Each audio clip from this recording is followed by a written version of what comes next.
Maximum Threshold Radio Show's live, episode 315. That's who Sam is. Hey, this is Pat Travers. You're listening to Maximum Threshold. Go crazy. Automatic defense procedures initiated. What we've got here is maximum voltage, maximum power, maximum carnage. This is Maximum Threshold. Call the show at 440-709-4977. Maximum Threshold. And here's your hosts, Dom and that's quite smart. He just makes errors of judgment along the way.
Hello out there. And I want to welcome everybody to another fine edition of the Maximum Threshold Radio Show. They got a lot of music going on. I think we're going to turn this into one of our part one of a couple parts of the best of 2012.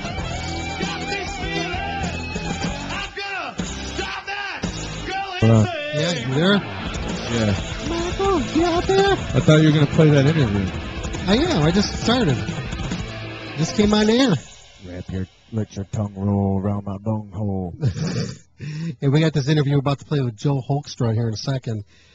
So we're in Trans-Siberian Orchestra, Night Ranger, and Rock of Ages. That's right. Right. So, like I said, if you're listening to us live, it's probably a miracle because we got a horrible connection right now that I'm seeing. So I just want to throw that out there. I told you we could have done it at the Hebrew Palace. I know. It was working. I tested this yesterday. Everything was working good. But you know what happens. I'm even at AM quality output.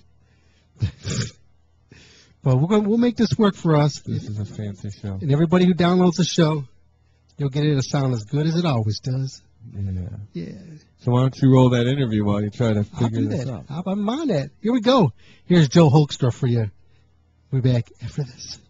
You are about to listen to an exclusive interview here on Maximum Threshold Radio at MaximumThreshold.net. Hello? Hey, is this Dominic? Yeah. This is Joe? Hey, it's Joel. Hey, what's going on, Joe? I got Michael here next to me. What's going on, man? Yeah. Wait, bring on Michael. How's it going, bro? Oh, pretty good. There we go. Whoa. I'm gonna check the volume on this phone as well, real quick, guys. Sounds like maybe you're a little low. You sound good on our end. I'll turn us up. You can give me a second? Yeah. One sec here.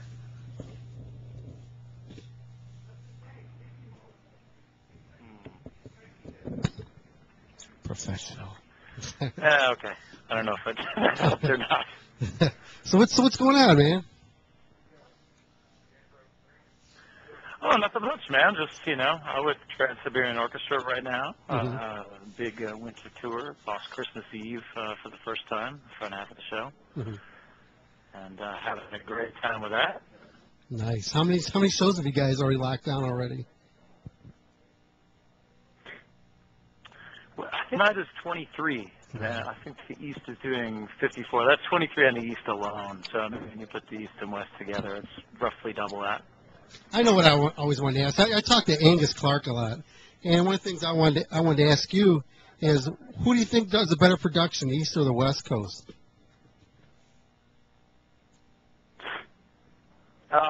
It's apples and oranges, I mean, I think there's anything else, certain strengths, and I mean, we sound different than each other, but also very similar. And the production, of course, is identical. So. Oh, that's cool. The production end of things is very, very streamlined. Yeah, no, it's very popular here. I know in Cleveland it usually sells out real quick. Oh yeah. That's like, I think one of the history starts with TSO. I think was it their first show that they played was in Cleveland or something like that. Yeah, I think so. Yeah, and I think the last time we talked. Yeah, exactly. It's definitely like considered a home base for TSO. It was, I think, where they first realized that it was going to do as well done, and there's a lot of the most dedicated fans, still are in Cleveland. They come out to all the shows. I've been to all of them. So, it's definitely a special place for the tour. Yeah, I remember was the last show I went to. I think it was Beethoven's Last Stand or something like that. I got to sit right next to Jeff's place, his wife, which was really cool. And we were like, yeah, I got my tickets here from Chris Caffrey hooked me up with it. She goes, you know who hooked me up with these? She goes, who? I said, who? She goes, the drummer in the band. That's my husband. I said, you won. You win. Cool. So how is it going, like, from the Rock of Ages thing into TSO? Is there any like similarities in between the two? Because you put in some big productions for both of them. I mean, I would think the only similarity is that they have to run like clockwork, for different reasons. They have to run like clockwork, mainly out of a necessity. You've got all these, all the locals, working on a show like that, and it has to go on at the exact time. And Trans-Siberian is the same, but not necessarily for a union thing. It's just that the production is so absolutely gigantic and traveling, and these guys do an unbelievable job of, being able to break down our show after an evening show and have us in the next city and set up for a matinee.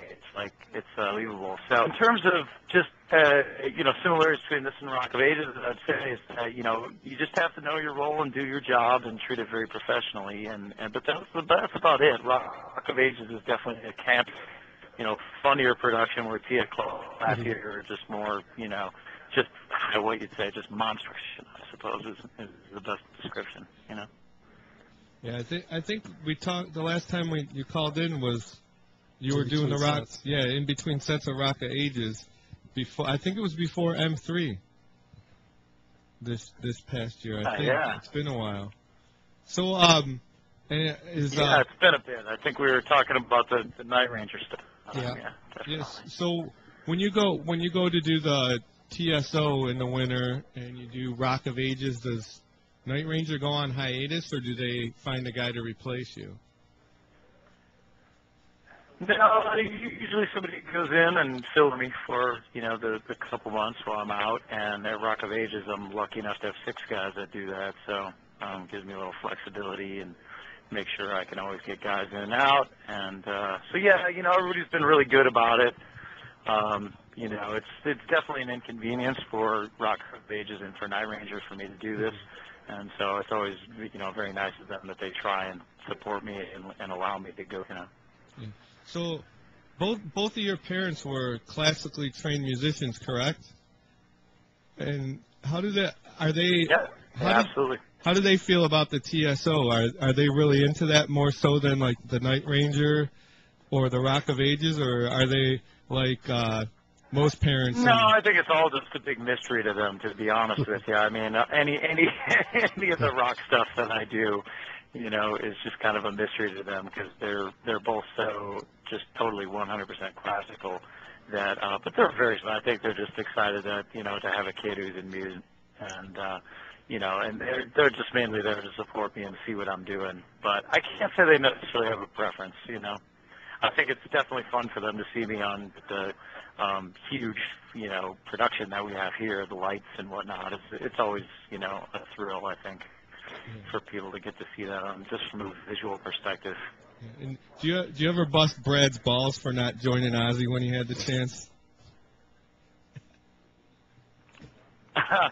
Well, I mean, it was Brad. Brad was really the one who kind of, stepped out of this, and and I think at that time it ended up being a really good decision. Night Ranger took off the first half, and whether or not he stuck around and been around for that long, nobody can ever answer. But he certainly got the opportunity to move up from man to being an actual band member. With writing and royalty checks and whatnot. So I think in terms of what he did, it worked out great for him, and he also had a, brief moment of having Speak of the Devil out and Night Ranger's first record and being, on 2 albums in the top 5 on Billboard with him all over it. So, good for him, man. Brad's a great guy, and I'm glad things worked out well for him. I know he's happy with the decision he made. Yeah, it worked out too because when he turned down the Ozzy, like being the permanent guy, they got Jakey Lee, and Jake's one of my favorite guitar players, and I do really like Night Ranger a lot. Like a lot, like from that era, that period. I mean, as I hear it, I think in that study there was a lot of, he wasn't like himself in that time. You know what I mean? I think that was one of the real peaks of him as far as just drinking and drug use, and things were he was flaky, and the other guys were leaving him, and Rudy. And, it's already gone with Quiet Riot, so I think it felt like the right time to bow out for him, Mm-hmm. I was looking over at the Night Ranger tour schedule. You guys, are there any plans ever coming back to Cleveland? Because you guys have played a bunch of casinos. Oh, yes, we'll be back this year. I know they're City Inn, and, they always like to have a little bit of flexibility in case we, end up doing a summer package type thing, or, I know there's a lot of talk about us supporting our new acoustic album that we have out, 24 Summer, and doing, some, House of Blues type stuff, doing shows like that, which we would welcome. We feel like it's a strong suit for us, and that those shows usually go over really well. Most people are really surprised. They come to hear us like that, and they like it just as much as an electro in a different way, So hopefully, one way or another, man, we'll be through Cleveland, I'm sure. Nice. Yeah, we got to hook up, man. We've been talking for years over here, and haven't had a chance to, see you. When you were over here, was it I think it was Journey? I said that was the time I went and checked out, and I just missed you guys. I got caught up in all the traffic on the way up there. It's horrible. You guys went on like 5 o'clock or something. Oh, no, we went on so early, but yeah, man, absolutely, anytime. Give me a holler. It'd be great to get a chance at it. Did you have any input on this new TSO record? No, not necessarily creatively or writing wise. Like I was, got to play on a couple songs on it, which was great for me, just to become part of the band's recording. That was my first venture into that. So, that's enough for right now. I'm totally happy to have that. That's like an honor, just to be on one of their albums. So. Yeah. So you get to play a little bit on the album, and then you get the nice fat Christmas time paychecks. I'd say it was an honor too. I got you. I'm picking up what you're laying down, fella. Oh no, not at all, man. Just be serious. I mean, look, man. Nowadays, you better risk the work, and that's just that. There's so many great guitar players out there that just don't have gigs, and I'm just very lucky and very honored to have 3. I just try and give my all to them all, and not be critical of what they're doing. You know what I mean? I think, you end up in that world that's just, you're at the no-win scenario, no-win situation. Now, is there talk about getting Alex Skolnick back on there? None that I've heard. So, I mean, it's always still, anybody that's been through, this is always part of the family, so you never say never. But as of now, no, there's no plans for that. When before you were in TSO, were you a fan of Sabotage before they morphed into the whole TSO thing with Paul O'Neill and Chris Caffrey? Yeah, a little bit, like loosely. You know what I mean? Like a lot of the popular tracks and stuff. I had a friend who was into them, who used to put them on, but that was it. I didn't actually own any of their records. I was necessarily an avid fan or anything like that. But I definitely had heard of them and heard them and liked it when I heard it.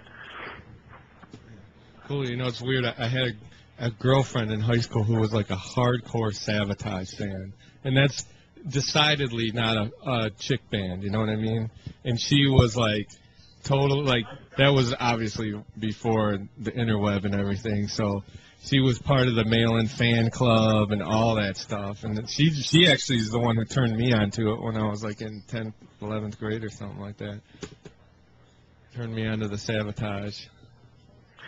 Yeah. Well, I guess I wouldn't know enough to comment on how many fans say that or not, but I know that my friend who played it for me was the type who was into Slayer and everything really heavy, and he thought their stuff was because it kind of derived from being heavier into more theatrical, but the guitar playing was always so killer in the Sabotage stuff, and that was what I dug about it. Yeah, it was always hard playing on it. I grew up with the little clique that I had. Any band that had synthesizers in there always pushed me away from it. And I always thought that was such a sissy band. So when I heard the Sabotage, and I heard they had keyboards in there and stuff like that, it was I never got into them. So it took decades to pass until I started doing this show 8 years ago, whatever, before I really started listening to Sabotage. And I was stuff was pretty good, But I still can't really throw myself all in. You know what it is too. When you hear Sabotage, the evolution of them from the first couple albums were they were more closer to the thrash metal stuff, and then once you got to the Hall of the Mountain King and Gutter Ballet, and then the Streets, and then onward, it gradually got more theatrical. So eventually, you could never see the juggernaut that became Trans-Siberian Orchestra, but you can see that it just kept getting more theatrical, and, eventually it just morphed into that, and it's good for them. I mean, I know they, I've seen them in dingy little clubs, and I never seen Sabotage in a place that you'll see Trans-Siberian Orchestra, so good for them. I hope those guys are doing well from it. Exactly. And probably gives all the acceptance to play rock on a super high level, and one of the blessings about working with Trans-Siberian too is you get the blessing of having the best people that are in the world, and that's always great. You feel like you're just working with top-notch professionals, A to Z on this thing, and that's so important, and it's just something you value. I got a question here. Are you currently, did you take a little version of the band and going to like the TV stations and doing stuff like that this time around? Yeah, they do. You know, on each side they'll lend out, you know, a handful of people to what they're looking to, you know, do, and you know, usually part of the radio promo out east, and go out and, you know, usually just play acoustic guitar on it, and we're doing some electric stuff. We're going to be on Jimmy Fallon December 18. So we can tune in and catch that. Yeah, I mean, we did something last year, a full electric promo thing at IO as well in New York City, and that was good fun. And so yeah, I'm usually a part of that stuff. Nice. Cool. So you're on the east side, the East Coast, then, right? Correct. Okay. So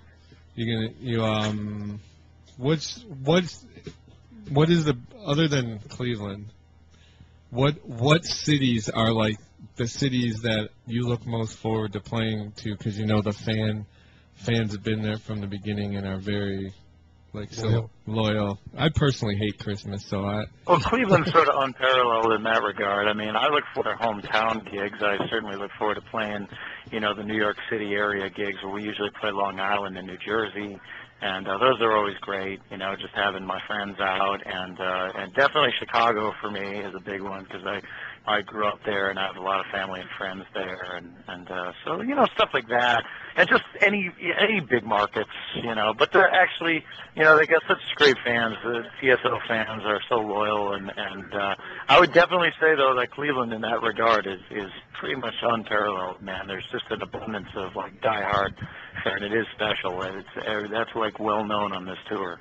Every time we go there, that it's you know, it's a bigger deal, and you know, if it's possible to give over 100%, as all the sporting cliches go, you know, like give 110%, and you know, we try to do that at the Cleveland shows. What city has the best TSO groupies? Oh man, you know, we're not about that. We're about getting on the bus and heading to the next city, man. Bullshit. But you know, any city would qualify is the best answer I could give you. Who does TSO currently have as like the front man? Who's the main singer, and who's like the guitarist, stuff like that, so we can pimp them out? Well, the singing is evenly divided on each side. You know, usually the singers have, you know, two, 3 songs or something like that, 1, 2, or 3 songs apiece, and the guitar playing out east is Chris Caffrey and myself, and out west it's Al Petrelli and Angus Clark. And you know, the guitar stuff is pretty evenly divided. It's not really, you know, too heavily on either side. You know, Al probably could play all the leads out west if he wanted to, but Al is a very, you know, how do I say? He's really into playing rhythm guitar, which is cool. You know what I mean? Oh yeah. That just shows us, you know, how mature he is as a player, and he's, you know, the music director of the band, and still gives a whole lot of the leads to Angus. And you know, same here. Caffrey could probably do the majority of the leads. He's been with it so long, but Chris is very generous and very cool, and so we just kind of split it up. And, you know, who we think plays certain things better. And does Chris have any new jokes that he's throwing out at the shows? Dude, Chris has new jokes going on every 5 minutes. The guy's hilarious. He's a total cut up, man. He's really fun to be on tour with, man. He's you know, our whole band is just, there's a lot of humor going on. Our bass player, Dave Z, is always making, you know, photoshops of everybody and taking everybody's face from the tour and putting them on people and hanging it up around the venues. And, you know, we're just always, we have a good time. We got there's a good sense of humor in the band, despite the serious nature of the show spots. We're, you know, still of fun-loving musicians. Has Chris, has he pushed his hot sauce on you yet? Yeah, it's great actually though. I love it. I love Tears of the Sun. It's great, and he's got another one coming out. There's a holiday one coming out. I don't know what the name of it is yet. He's been talking about that. that's coming out. But he'll whip up batches of other stuff too that he hasn't put into selling yet or whatever that we all have on our bus, and it's killer, man. He's got this one salt he made, a hot salt, I tried out habaneros that he grew at home, and he's good, man. He's good with that stuff. He's got it dialed. So yeah, wish him lots of luck with it. Oh, definitely. Who else is in the band? Out east, it's Jeff Plate on drums and Dave Z on bass. Our string master, Roddy Chong, and on keys, it's Derek Wheeland and Lucy Butler. And as far as vocalists with the men this year, we got the great Rob Bevan, James Lewis, Chris Pinella. I feel like I'm going to miss somebody and they're going to hate me here. And for the girls, we got Erica Jerry, Georgia Napolitano, Kayla Reeves, and August Gazzardi. I hope I got everybody there. If I missed anybody. Our great tour manager, Jim Pendolino, is next to me. Fabulous singer. Sings us all to sleep every night on the bus. Wonderful, wonderful lullabies. Yeah. Aww. So sweet. Just a couple more things, and we'll let you go. Yeah, we want to touch on the Cleveland show and just let people know what day it is, and just little things on what can people, what can they look forward to seeing at a TSO show if they've never been to one. Sure. Well, we got two shows coming up, December 26th at Quicken Loans at the Q.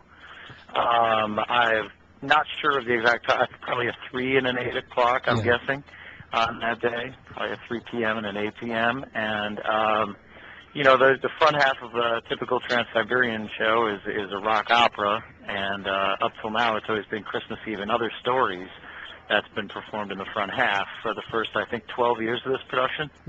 And so we're happy this year to have a brand new front half of The Lost Christmas Eve, which is being extremely well received. The fans are really loving it. The sales are just like through the roof.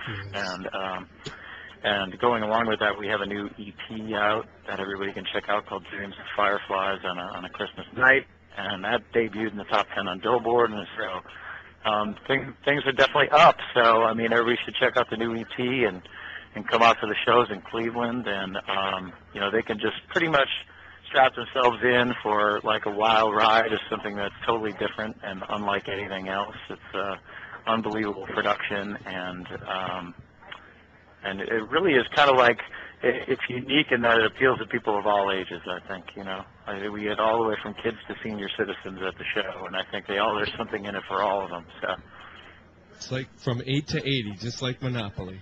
So where can everybody find Exactly, from 8 to 80. That's trademarked, by the way. Where can everybody out there find all the news info that they want to find about TSO first? Give us those websites, and then tell us where everybody can find out your own personal information. Maybe someone doesn't like TSO but likes you. Yeah, well, the TSO website is trans/Siberian.com. Correct, Jeff Snyder? Trans-Siberian.com. Wait, hold on, let me get my eraser. Thank you very much. Okay. All right, so where can we find all the information about you out? Do you have a personal website, Facebook page, You can just go to my website. My name is Joel, Joel, Hoekstra, HOEKSRA.com, and everybody can look me up at Twitter and Facebook if you just add a 13 to it, Joel Hoekstra 13. On Facebook, Joel Hoekstra 13, on Twitter. So, yeah. And I do a pretty good job of getting back to everybody that has any questions for me regarding the show or any opinions. So now everybody in the room is trying to throw in the websites here, I think. Well, if they're, glomming on. Well, if they're next to you and they want to get on here and just throw it out there, go for it. Awesome, man. Well, we're looking forward to rocking Rochester here tonight, and certainly looking forward to rocking Cleveland come the 26th. Sounds good, John. just hope to see everybody out, and I hope to see both you guys. Oh, we'll be there. Hopefully we get a chance to say hello. Sounds good, Joe. All right, we'll go anywhere. Give us free tickets. Have yourself a good one, Joanne. We Take care, Joe. Look forward to that. Thanks for calling in. All right. Thanks, guys. I appreciate it. Have a good one. Talk to you soon. You too. Take care. All right. Time, could you please help me? I had a memory I somehow lost in the past. Christmas but glittering, and I've been wondering, do you hear the echoes it cast? Hallelujah,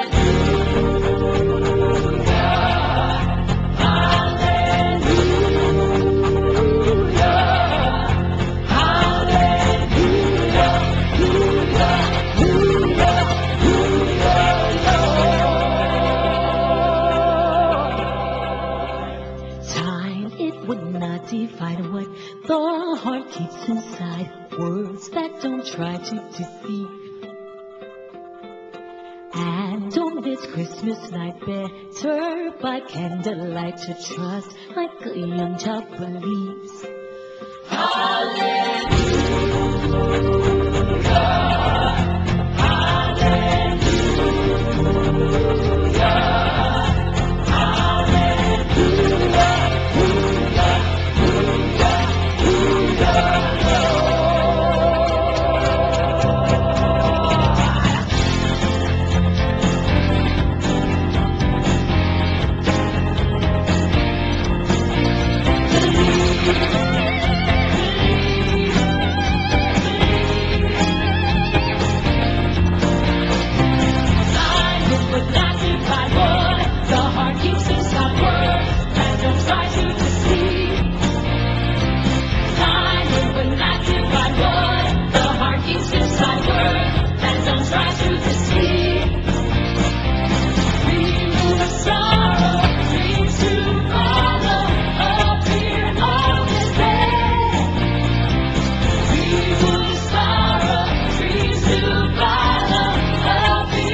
Thank you for listening to an exclusive interview here on Maximum Threshold Radio at MaximumThreshold.net.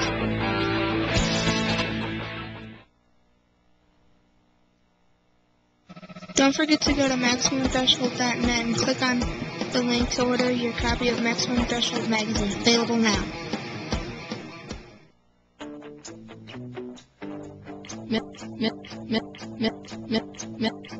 Missed the live show? Go to StitcherRadio.com and search Maximum Threshold and listen in today. That's Maximum Threshold and Stitcher Radio. A match made in heaven. Have a smartphone, iPod, iPad, or even Roku? Grab the app, tune in, and search Maximum Threshold and hear the show live directly from your device.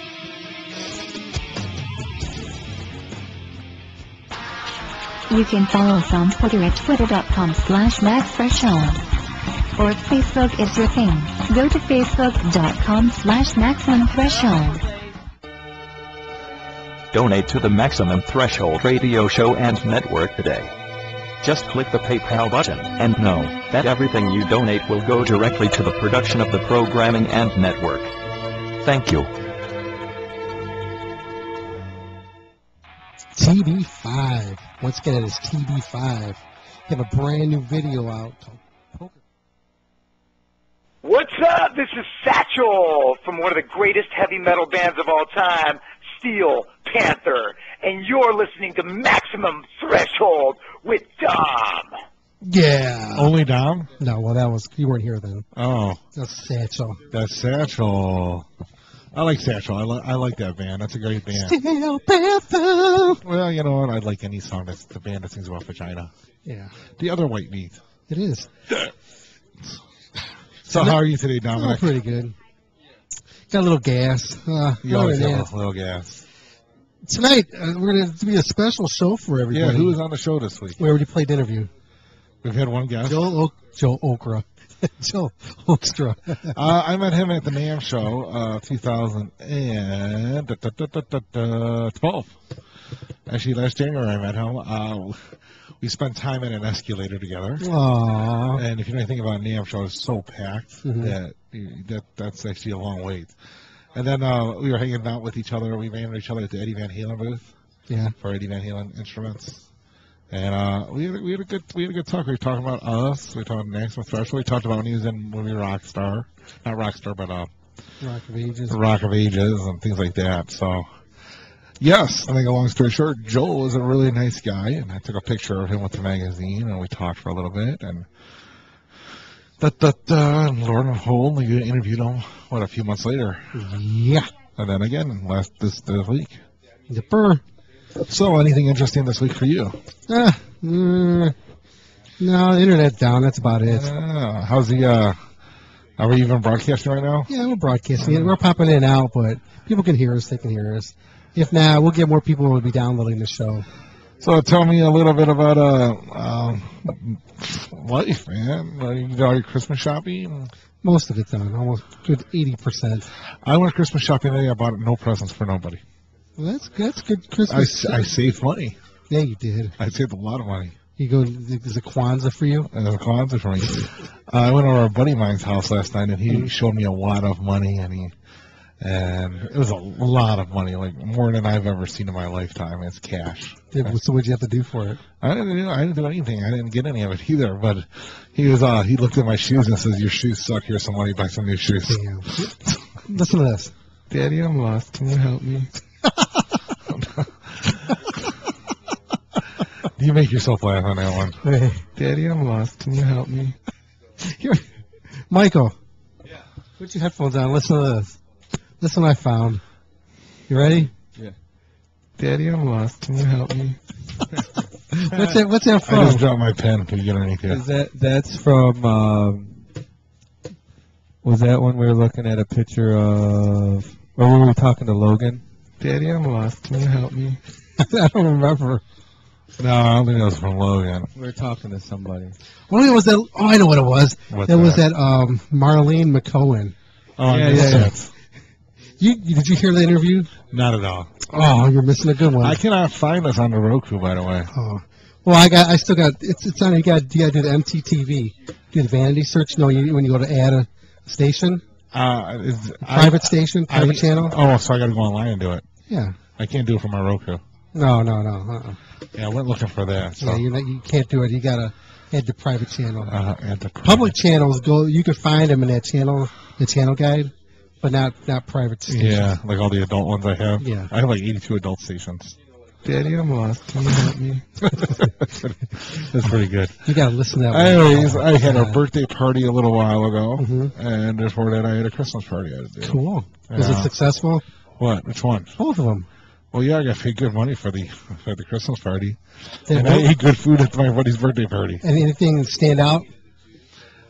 Yeah, people are jealous of me. Anybody fall down and got pictures of it? No, I don't take pictures at the. I don't take pictures at the birthday party. I just wanted to be there and relax. People are jealous of me, though. I'll tell you that much.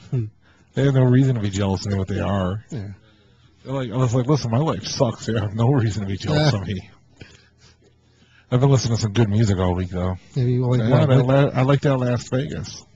Oh, yeah, they're a good band, That's good. I also love Orange Goblin, too. Well, we're going to play some of them tonight on the show, because tonight this is part one of a couple-part series of the best of 2012 of what came out this year. Orange Goblin has to be on there, man. They're awesome. They're on here somewhere. They are right here.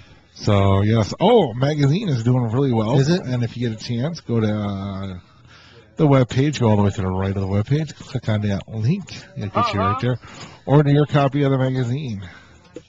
Not on newsstands today. Yes, I was actually doing very well. Nice. Surprisingly. That's cool. So what we're doing is we're going to play a song. Yes, we are. Can I pick one? Yeah. Let's see. What are my choices? I got quite a few of them. Primal Fear. Where's that? Right there. Okay. Yeah. Okay, here you go. This is off their latest one. I don't know anything about Primal Fear. These guys are good. Here you go. This is Give 'Em Hell. This is off their latest one. We'll be back after this. Like I said, this is the year in review. I want to thank Joel Hoekstra also for being on the show earlier. And we'll be right back after this.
Gypsy Leaf Pistoleros.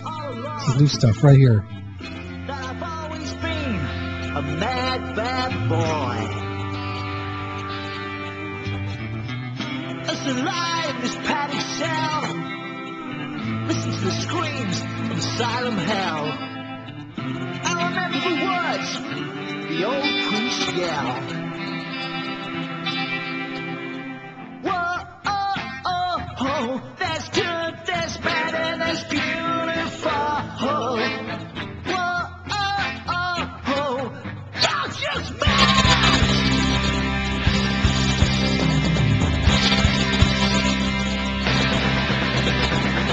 So tried to lock me up when I was just a pup, but I never seemed to tie me down. Like a man gets caught in pain, stuck there being all in vain, running wild and sings the scarecrow clown. Whoa, oh, oh, oh, that's good, that's bad, and it's beautiful. Whoa, oh, oh, oh, I'm just mad.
Alex Skolnick, and you're listening to Maximum Threshold.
This is Mark Tornello, singer for Accept, formerly with TT Quick. And you got your balls to the wall, man, right here on Maximum Threshold. So turn it up.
This is Lita, and you are listening to Maximum Threshold. Ho, ho, fucking ho. And your balls are jingling.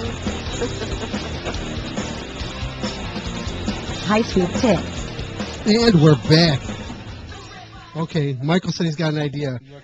We had to come on here so we could hear his idea. No, this is an idea off the air. What's an off-the-air idea? Oh, is it? DLK. David Lee K. David Lee K. coming at you live. Here, wait a minute, go on. You guys can tell. I took No, don't talk.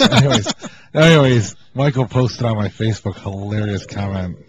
I was doing these almost naked girls makeup, and I wrote on. I go, me doing girls makeup. I said, so what? I don't care. I enjoy doing makeup. And Michael was like, I thought you only wore makeup. Yeah. Cha cha cha cha cha. I thought it was pretty funny the way he did it. Though. It was funny. I'm back. My sinus infection's going away, but goddamn. So I was on antibiotics for the week, right? Oh, is that because that girl gave that to you? No, because it's the sinus thing, right?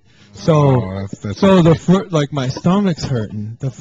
By the time I left Saturday, I was hurting because that was the first day I was on. Yeah.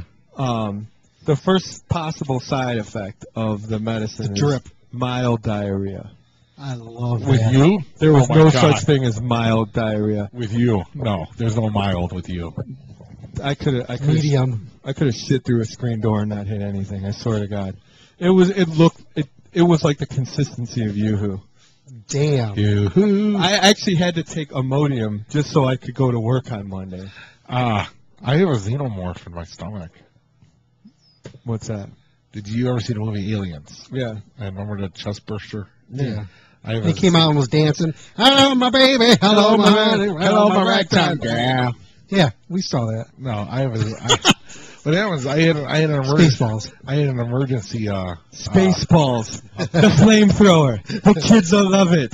No, I had an emergency appendix surgery a couple years ago, and it went through my belly button. And now when I cough or laugh, Your belly button pops out like one of those little, Yeah. those little toys you squeeze them and they get real big. Are you sure you don't just have a really tiny penis? no, It's an Audi. I already know what that one looks He's like. got an innie. No, man. Now whenever I do it, it's like shoots out like a xenomorph. Like, Does it really? Yeah. We got to see this. We want That's funny because want to YouTube this. I think I have a xenomorph in my pants. Me 'cause too. If a girl like touches my neck, It pops out a little it pops out a little. It pops out like that much. You know, like one of those little Japanese mushrooms. Shiitake. No, those little button mushrooms. Were you peeking at me in the bathroom again? Yeah. oh no, I caught a good show. I'm surprised Michael wasn't at it this week. What was that? I was at the Cleveland Music Cares. Oh, the Cleveland Music. Yeah. Oh, I wanted to go. I was sick. Oh, Dude, I'm serious. you would have known a ton of people there. Oh, I went to a couple of other ones. This was for their calendar release Yeah, party. it's mostly cover bands. Their hearts in the right place. But Oh, there's a couple more tribute bands too. What are they out Same for? What are they thing. trying to? What's it for? basically, It's to really help Autism. Anyways, I took pictures of Mr. Speed on masks. yeah. They actually used it on their that'll website. good. No, you don't understand this. I had to photograph their promo pictures. They came in. Tell masks. people who what Mr. Speed is. Mr. Speed is the only authorized Kiss tribute band in the world, authorized by Kiss and recommended by Kiss. Okay, I want to say I've seen them a couple times. Here's my big gripe. Yeah. They're midgets? The midgets? No, I loved Mini Kiss, by the way. I don't like them. Here's my issue with Mr. Speed. Fucking Paul Stanley. The Paul Stanley guy. He's not that gay. No chest hair. No fucking... Put a fake Rug. piece of chest hair on. I'm just fucking Do they sell saying. that? They sell them? Yeah, I had one.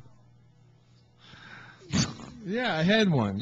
Someone His name got is- me a chest His name hair. is Rich. Are you shocked that he had a Someone fake got chest it hair? as No. a goof. It was like a Austin Powers chest hair patch. Oh, I got you. But that's my own. They're a good band. You know, I saw them and they have like the whole wall of amps, and they're all cardboard and there's only one. You know, like how.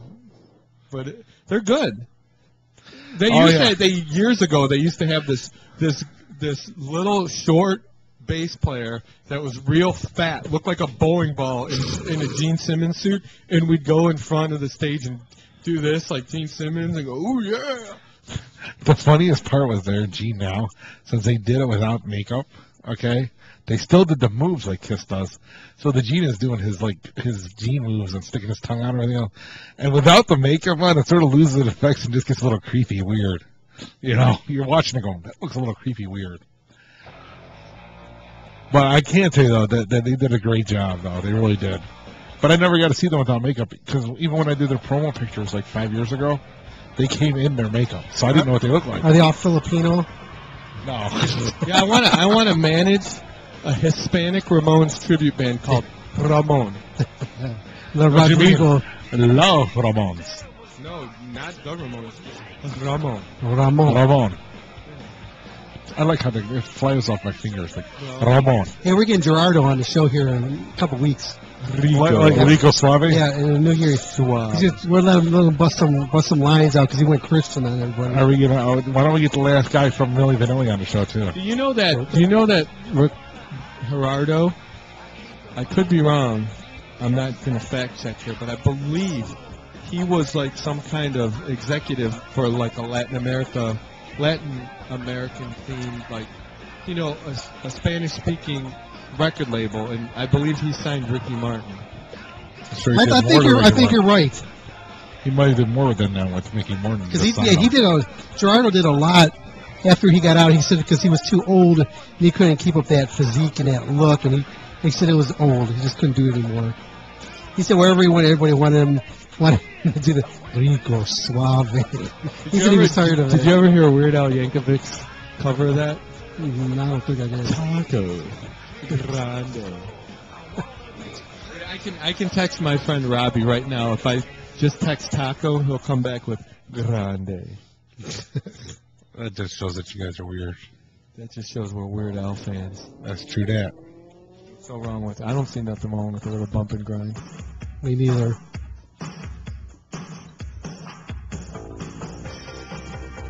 By the way, I went and told a bunch of people about the Whitney High Kids thing.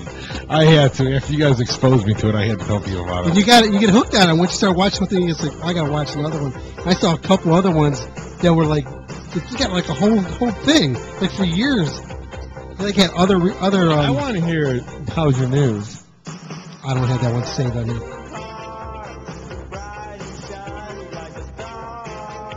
We need to do this.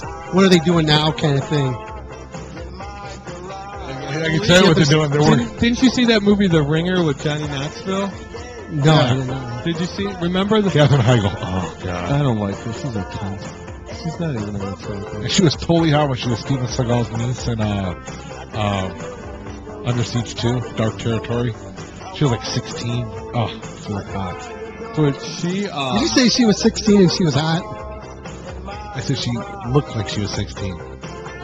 I gave him the chance and I'll take that back. I didn't say she was. She was like 19. Because she looked. Okay, I'm going to give you another chance to take that back. Because you said she looked 16, but she was 19 and she was hot. I'll give you another chance to reframe. I was telling her a 19-year-old 16's way too old.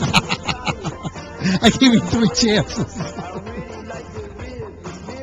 You know what I'm talking? There's retarded people in the background. I blend right in with them. Yeah, I got a new car, my garage. We're about to get back into the groove here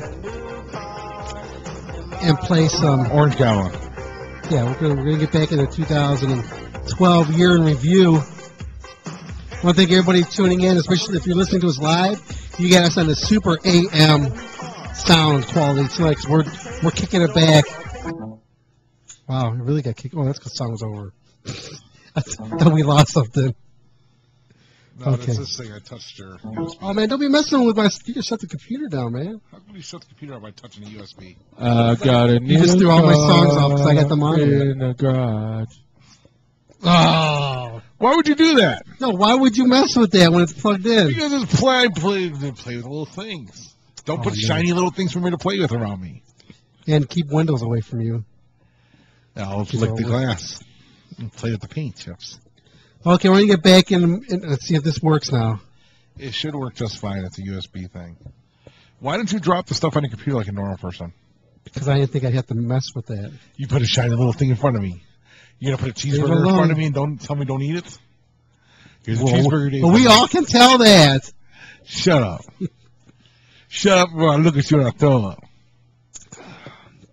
Oh, man. I was on Break.com. I saw the funniest prank ever on Break.com. Listen to this, Michael. Check this out. On Break.com, these dudes are chasing a shark, okay? And in a little rubber boat. There's like 5 dudes in this little tiny rubber boat. So they're getting close to the shark, and the shark is like starting to pay attention to them. So at the last second, another dude knocks another dude off the boat and laughs at him. And the shark jumps out of the water trying to get him. This is a big-ass shark. The dude just got in the boat in time. Now, that is a prank like no other, because you were not planning it, man. You're like... So the shark jumped into the boat. No. To attack the guy that... The other guy. They were fighting. No, the guy pushed the other guy off the edge of the boat. And the shark saw it, and like you could see it coming at him and jumping out of the water to try to get him. And the dude just got on back on the boat in time. Daddy, I'm lost. Can you help me? What would you do, man, if you're like in the ocean, man, and you see a shark coming at you? What would you do, Dominic? I'd be swimming like a motherfucker. You wouldn't try to fight it? Well, first I try to swim like a motherfucker until I hit my foot. If I saw one of you guys in the water, it would be like, God damn, I don't need to eat for a year. It's like, buffet. I'm calling my friends like whistling. It would be to me, it'd be like, ooh, who ordered the kosher meal? So tonight is the last night of Hanukkah. Yeah, so we didn't get you anything. 8 crazy nights. We're celebrating tomorrow with vodkas and tuna fish. There's a reason why. Vodka and tuna fish. Vodka. Oh, that's it. Latkes. You be down. Was it that kind of latka? You know what? From Taxi? You want to know why I didn't get you anything? Because I'm more Jewish than you are. That's pretty good. Why are you the only one laughing? Because I'm the only one who ever laughs at my jokes. Yeah. One night with Dave and you will go gay. On a good note, do you know how much the Justin Bieber tickets are when they come into town next year? $100. Wrong. How much? You want like first class seats are $1,700 a seat. I don't know this stuff because I'm straight. Yeah, I don't either. I think I gave it a guess like that. Hey, did you read TMZ? Some dude wanted to try to castrate Justin Bieber. I did see that. I didn't read it, but I did see the headline. Yeah, I saw the headline. I didn't read it too. I just laughed. That is definitely not a finger. I watched about an hour of Hotel Transylvania, which was pretty good. Is that the cartoon? Yeah, but it was a good job. Adam Sandler did a great job, and Selena Gomez was one of the voices.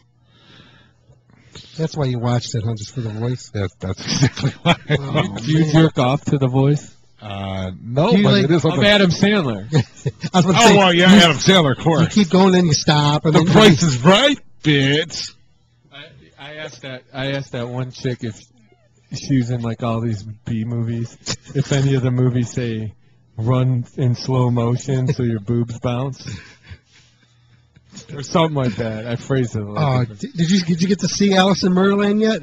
No, because I was sick. No. Oh man, you gotta watch it. You think it's on Netflix? No. No, you gotta go watch it as bad as Roku. I sent you the link to watch What is it. it? Try to get Scare? What is Yeah, it? get Scare that. Network? What is it? It's Scare? Fright Picks. Fright Picks. That's on Roku. She didn't even know it was on there. She's in a lot of movies. What was the movie? It's Sunny in Philadelphia. That's a TV show. Okay, Yeah, it's that's always Sunny in Philadelphia. It's Danny DeVito. Yeah, that's what she was. She was in that. You that one? Well, there was a season or two before Danny DeVito. Oh, really? Yeah. She was in it with him. Don't give me a foot rub, man. My feet No, are sore. get- Come on. Come on. Give me a foot rub. You got some rot. Oh man, your feet stink, man. I know. I had shoes on. Smells like you were walking in damn fucking horse shit. Well, no, it wasn't horse shit. Manure. Now you got foot pedasty. Why this? Why you got his feet in your mouth? You give me a foot job. So, anyways, I lost the soundboard because of you. you don't lose a soundboard. Yeah, I can't hear. Danny, I'm lost. Can you help me? It's gone. Well, it's probably on this thing. Plug Yeah, it it is. in. It was until you pull out and it throws it all off. Well, no, plug it back in. It doesn't work that way. Open it up and drop it back down. That takes too much time to do that. It takes away the fun out of what I was And, doing. you know, basically, you could have dropped the whole thing on the board in 2 seconds, and yet you didn't. I guarantee everything on that drive you could have put on your board and would have loaded in less than 15 seconds. You don't know Daddy, nothing. I'm What's lost. going Can you help me? I got it back. Daddy, I'm lost. Can you help me? Oh, that's like you feel sad for him. Daddy, I'm lost. Can you help me? Who's that laughing in the background? Daddy, I'm lost. Can you help me? I think that's my nose wheezing because I had that sinus infection. Somebody was laughing. Wait, Daddy, I'm lost. Can you help me? that was in 320. That's good quality. That's DVD quality sound there. Daddy, I'm lost. Can you help me? He knows. Oh, come on with that, Jew honker. Oh my god. That's a jonker. That's a Jew and a honker. That's a jonker. Air's free. I'm probably the most Aryan here, to be honest. You got Dominic, who's not an Aryan at all. I can prove it to you. And you got Micah, who is of the Hebrew quality, and I'm the only Aryan that works on the show. There you go. Yeah, you're Hitler's dream. Look at you. Fucking Hitler's You're like the Teutonic. Terrible. The Teutonic turd. Hi, sweet tits. I don't think Hitler was looking for man boobs and a retractable belly button. Stinky feet and long fingernails. Damn. And they're dirty on top of it. Oh, like you've been up someone's ass. They're not dirty. I can't get this shit off. Like I said, my shit on your nails. Oh. Ye geht's, wa geht's, was los denn? Nicht dachten. Oh, speaking of all that, I thought of Dave today. We're watching Blazing Saddles this morning, me and Kelly. We watched like the first. Excuse me, sir. He personally requested 2 Negroes to tell a family secret my mother was Dutch. Okay, so That actually was an anti-racism film, by the way. Well, I was going to say it was an anti-racism. Yeah, well, I just want to say this because of this song, Sanford and Son. Yes. Sanford had a scrapyard, a junkyard, right? Yep. Perfect question. And it was mainly after Steptoe Son, which was a British TV show. No, I just want to say, today would have been my grandfather's 84th birthday. He was a Holocaust survivor, and he owned a scrapyard. Happy birthday, Arnie. Rest in peace. That's it. Now back to your schedule. No, I can't make any jokes, but today would have been my friend Terry's 50th birthday if he wasn't murdered last year. Terry Spawn? Did I say that? Span, yeah. All right, good call. That's the guy. I remember you talking to the guitar player, right? Yeah, he's freaking murdered, and the only dude I know that was signed by both these years and Dean Guitars without a record label. I'll tell you what, the addition of a Dean guitar to Shannon's arsenal has opened. It's like he's been very creative with it. Has he? Oh my God, He's been throwing down. He's been throwing down. No, we've been throwing down, like coming up with lots of new stuff. That's cool. That's very cool. Here's what I do because I know he's not listening. I'll make him a CD of like a bunch of cool songs with cool riffs. Yeah. And since he can't really play them, he kind of rips them off but makes them his own. So by the time he comes up with something, it sounds nothing like it. Like, you know, use my hand, I won't look. He says that. By the way, yeah, if I was doing a Records of the Year, this would be number 1. It would be wrong. This is Van Halen, A Different Kind of Truth. This is Stay Frosty. You know what he says? Use my hand, I won't look. Hey!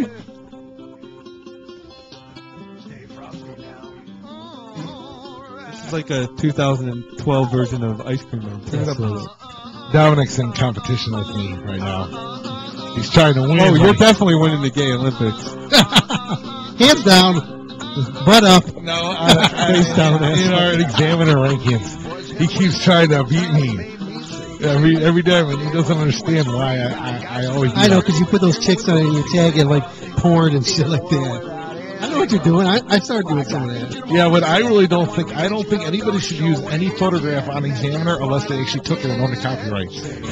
Wait, be quiet. Listen.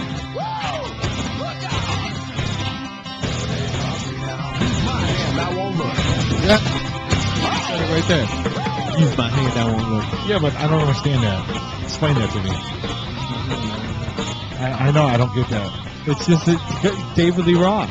Yeah. It's classic David Lee Roth. He said it years ago. I don't know, and he just put it in a... Oh, you know where I saw a cover band? It's called Panama. Panama, yeah. Oh, they're awesome. They had a fill-in. They had that David Lee Roth he does the kicks and stuff. Yeah. My friend's wife hired that band for a 1-hour set for his 37th birthday. Not like a landmark birthday.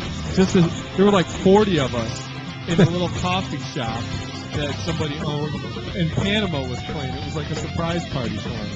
Oh, it was cool. They weren't bad. It's not my style. Well, they sound like when they're on, he sounds just like fucking David Lee Roth. He had a beard and everything. That's a little weird. Well, he probably didn't have any shows now, but they do a lot of like motorcycle like rallies and stuff because they make some. Hey, Frosty is the boat. Well, I got hired by a tree tribute band. Mark Bonner. That's it. What's he do? He's the Jesus staff guy. Sings and plays guitar.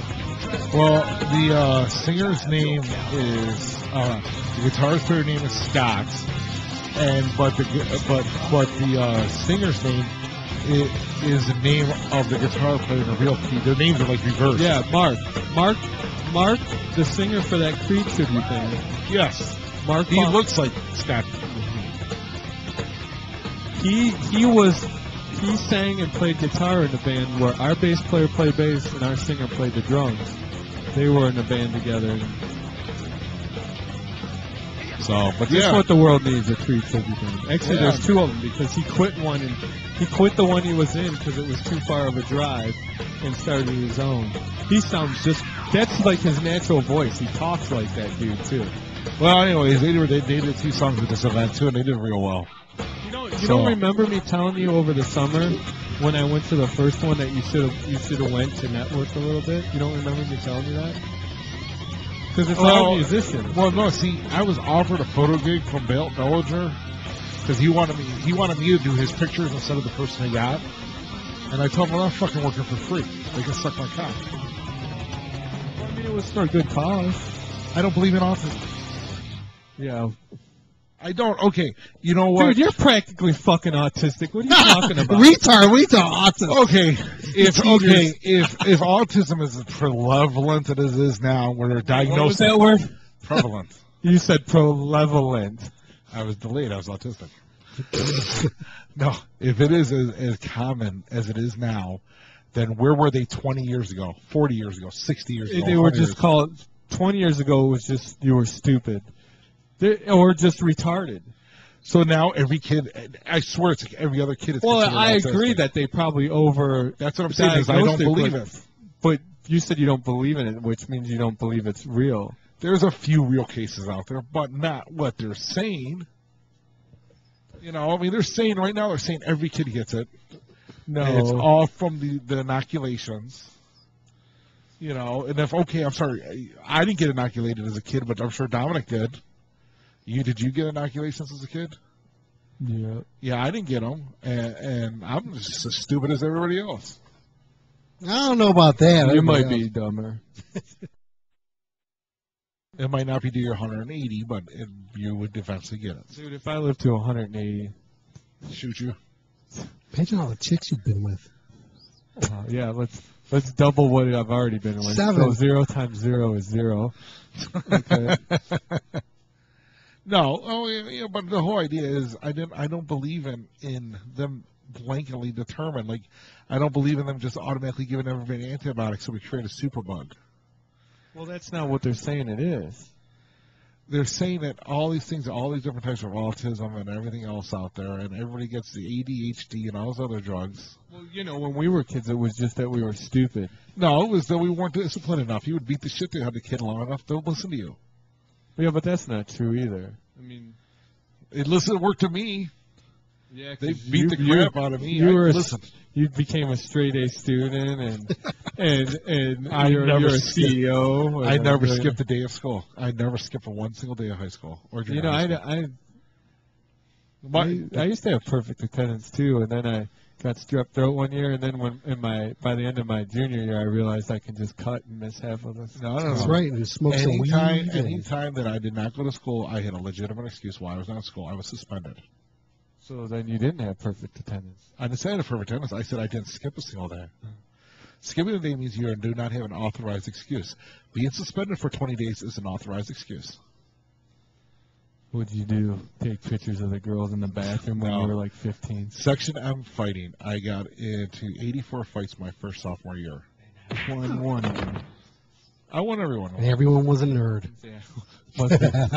It must be tough beating up a 10th grade girl when you're in 10th grade. And she was in a wheelchair. No, I just know I used to get picked on, and then I stood up one day and I said I would never long be picked on again. So anybody that ever says anything mean to me or hurts my feelings, I'm just going to punch you in the face. And I did. So if someone said, hey, fat ass, I'll just walk over and punch him right in the face. Middle class and everything. I got suspended so many times, you had no clue.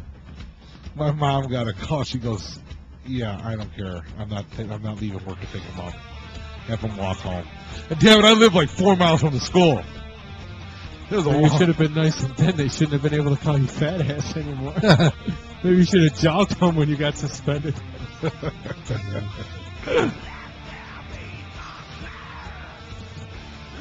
So, anyways, they asked me to go, do the calendar, and I told them no, I'm not interested. Thank you very much.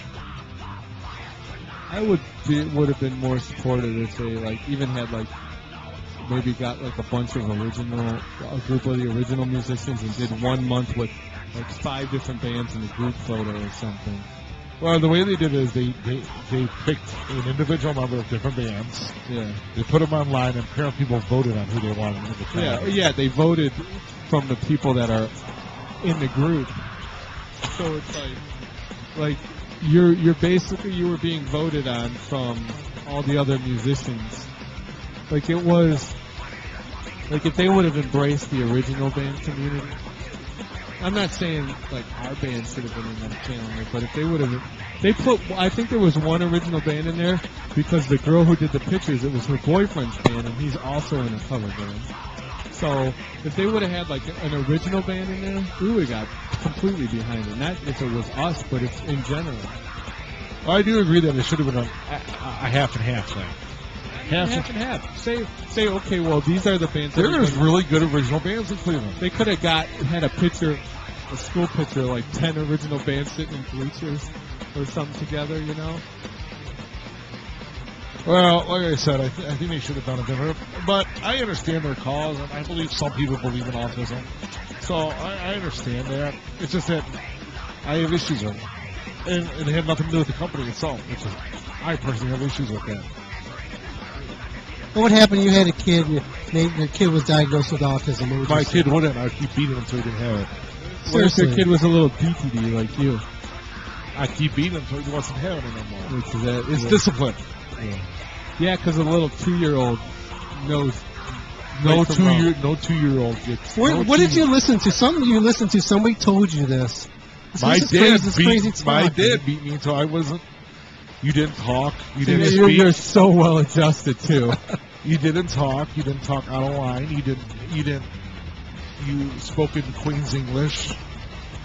You didn't slur words. You answered the phone, hello, may I help you? These are certain things that you just did as an adult or a child. And if you did, you get beat. You suck with you chew with your mouth shut, otherwise you got kicked in the nuts. There are certain things that you just had to do as growing up. Now you know why I'm not a father. My God. Someday that happened. Getting a little knock on. We came to get this DNA test done. It would take an act of God. It's going to happen. When you hear what is that thing on the computer right now? What are you doing? Next thing you know, I'm doing some stuff. Next thing you hear is this. Yeah, we're with Child Support Agency. Is that what you get? No, they didn't come to my door. They will for this music. This is new creator. Why'd they spell it with a K? It's German. Yeah, not everything is spelled with a K in Germany. Okay, henceforth Jesus Christ. They spell it with a C. Okay, but it's a metal band. They went with a K. Then where's K is more metal than where's C. then where's the accent marks? You don't need it. Where are you gonna stick it at on there? On the E? And the O? Creator. Creator. They do need umlauts. They could have been huge if they had umlauts. Is that what those are called umlauts? Yeah, they are. Motley Crue did it. They weren't even a German band. And they did it just for the looks. They thought they were real cool. They are real cool. Not no more. Dude, I'm sorry right now. I wanted to be Vince Neil when I was 12 years old. That was my goal. I wanted to be Vince Neil. And now you're the size of Vince Neil. Without the wallets. Oh, man. Well, first. Oh, now you just got the body of Meatloaf. First I wanted to be Adam Ant. That didn't work out so well. Then I wanted to be Boy George, and I found out he was gay. And what gave you that? He's gay. That chick's hot. She's kind of ugly, but it's like Udo, you know? You just found out Udo wasn't straight? Maybe I've been the quickest on the uptake on things. Oh, yeah. Well, you what do you want? I got Asperger's syndrome. I'm a high-functioning autistic. He was too busy beating off everybody at school. I mean, beating up everybody at school. No, I didn't start the fights. I defended myself. There was a difference. No. I might not be the biggest upswing on things, I'll tell you that much. Yeah, and point two? Tell us something we don't know. I think I'm the Dieter of the show. I think I'm just a little bit hair above retarded when I get on the microphone. You do okay until you try to act like a professional. When you overdo it, that's when it goes downhill. Or when you try to be smarter than everybody. That's what I'm trying to say. I don't ever try to be smarter than everybody else. There are certain things that I know. You beat children until they listen. Because if you don't beat children, they turn into serial killers. No, I think it goes the other way around. I watched Halloween too. No, seriously though, if you give a child no discipline and no fear of any repercussions of their actions, they will turn into terrors. You know? They're the type that'll go to school with a gun. That's what's going to happen. So they're so used to get everything their way, so. How you know? Because I've seen kids that were bad kids that don't get disciplined, and let's see how they act. First, they start off by killing little animals, torturing them. So, we interrupt this program. I knew you were going to do that because you Maximum wasn't Threshold Radio does not condone nor support these views of one David Lee Kay. And back to your regularly scheduled program. Thank you. And that was no audio. That was 2 words with idiots. What are you doing? I'm just trying to get us online, that's all. Oh, what do you care? We're recording it. I know we're recording it. So you didn't have to mention it. Yeah. Now that people are listening to it, they're like, oh, man, they're fucked up back there. We're always fucked up. We're listening to Maximum Threshold Radio. We usually do pretty good. So how's your commercial going? Which commercials? Well, don't you have a commercial division of Maximum Threshold Radio? What? Where you play commercials for bands and other music. Oh, yeah. I didn't get any recently ones. Yeah, and best band in the world. My God, best band in the world. Whoever gives them money. So? It's the best band in the world right here. Who's this? The best band in the world. It's the world under the Men on the Lake. Make some noise and take your time. What you don't know, it won't hurt you. But what you do, probably will. What you don't know, it won't hurt you. But what you do, that's the way I'll do it this time. Feeling good, but it's way out of line. Michael's back here grooving. Dancing on the ceiling. Oh my God, you're looking so fine. Flashing lights in my rear view. Flashing lights cross that yellow line. Of course I am thinking about you. I'm just going out for a drive. What you don't know won't hurt you. What you do probably will. Girl. Yeah.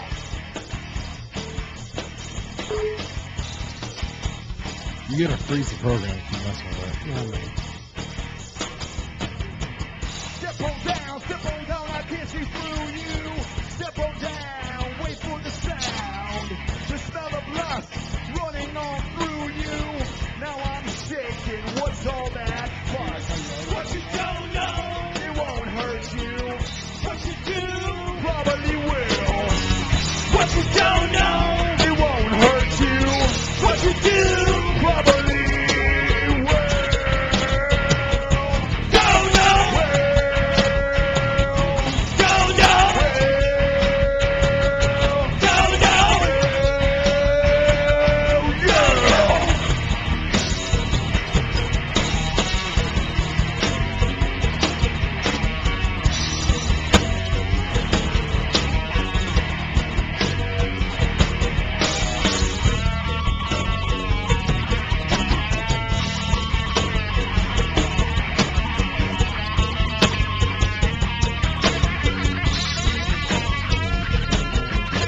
All right, everybody out there. This is our last song, and we're done. But this goes a little bit something like this. It's all easy. You've heard it a million times before. Let's see if we can get you all to join in. Check this out. What you don't know won't hurt you, but what you do probably will. Let's try it with everybody. Won't hurt you, but what you do probably will. Let's do that one more time. What you don't know, but what you do. Yeah, what you don't know, but what you do probably will. Yeah, what you don't know won't hurt you. What you do probably will. What you don't know won't hurt you. What you do probably will. Probably will. Probably will. Probably will. Probably will.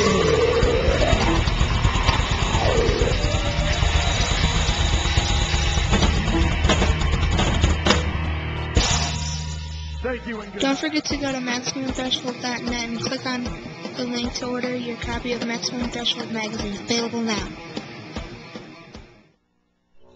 You can now hear our show on Stitcher Radio. Stitcher allows you to listen to Maximum Threshold Radio Show directly from your iPhone, Android phone, BlackBerry, and Palm Pre, on demand and on the go. Don't have Stitcher? Download it free today at Stitcher.com. Donate to the Maximum Threshold Radio Show and Network today. Just click the PayPal button and know that everything you donate will go directly to the production of the programming and network. Thank you.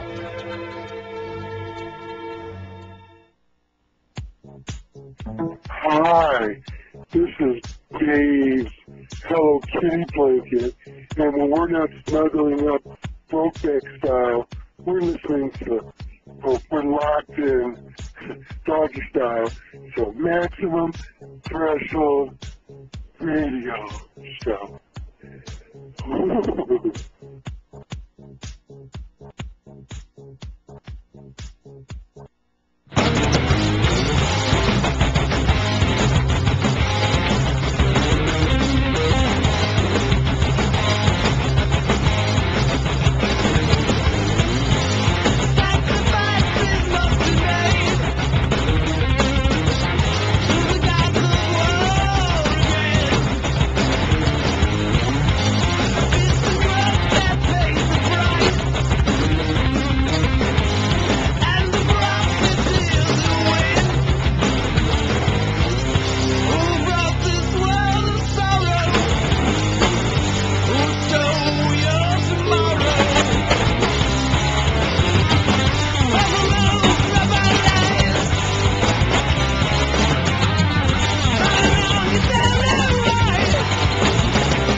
Of Whitney High. That's right. Yeah. That's right. And up next, let's see here, something else that came out this year. One of the bands that... No, thank you. I'll pass on that one. Cricket, cricket, cricket, cricket, cricket. Oh, man. You help me out with my joke. I know. Here you go. This is something that came out this year.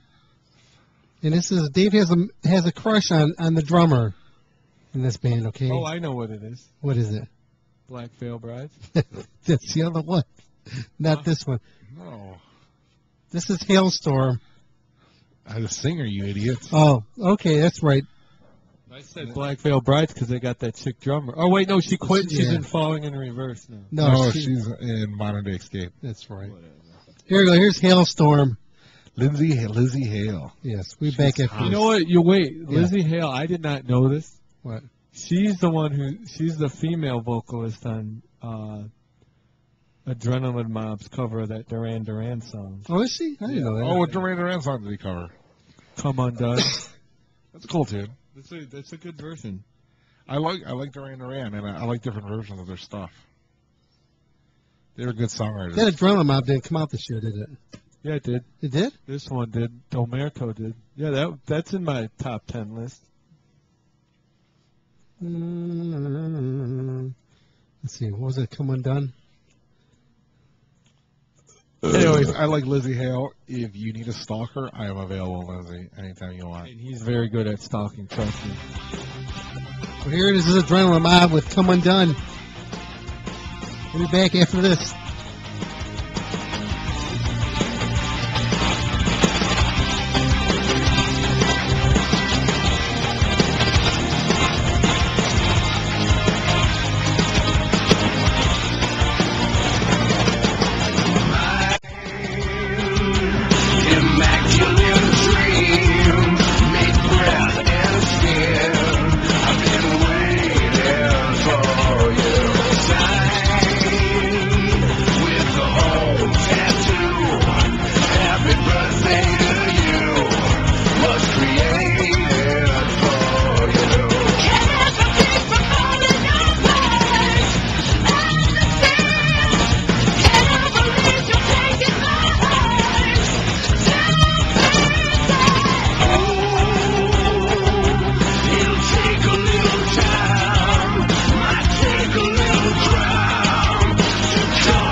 Hey guys, this is Ron from YouTube's Rock N Metal Newz, and this is your Maximum Threshold Rock and Metal News Report.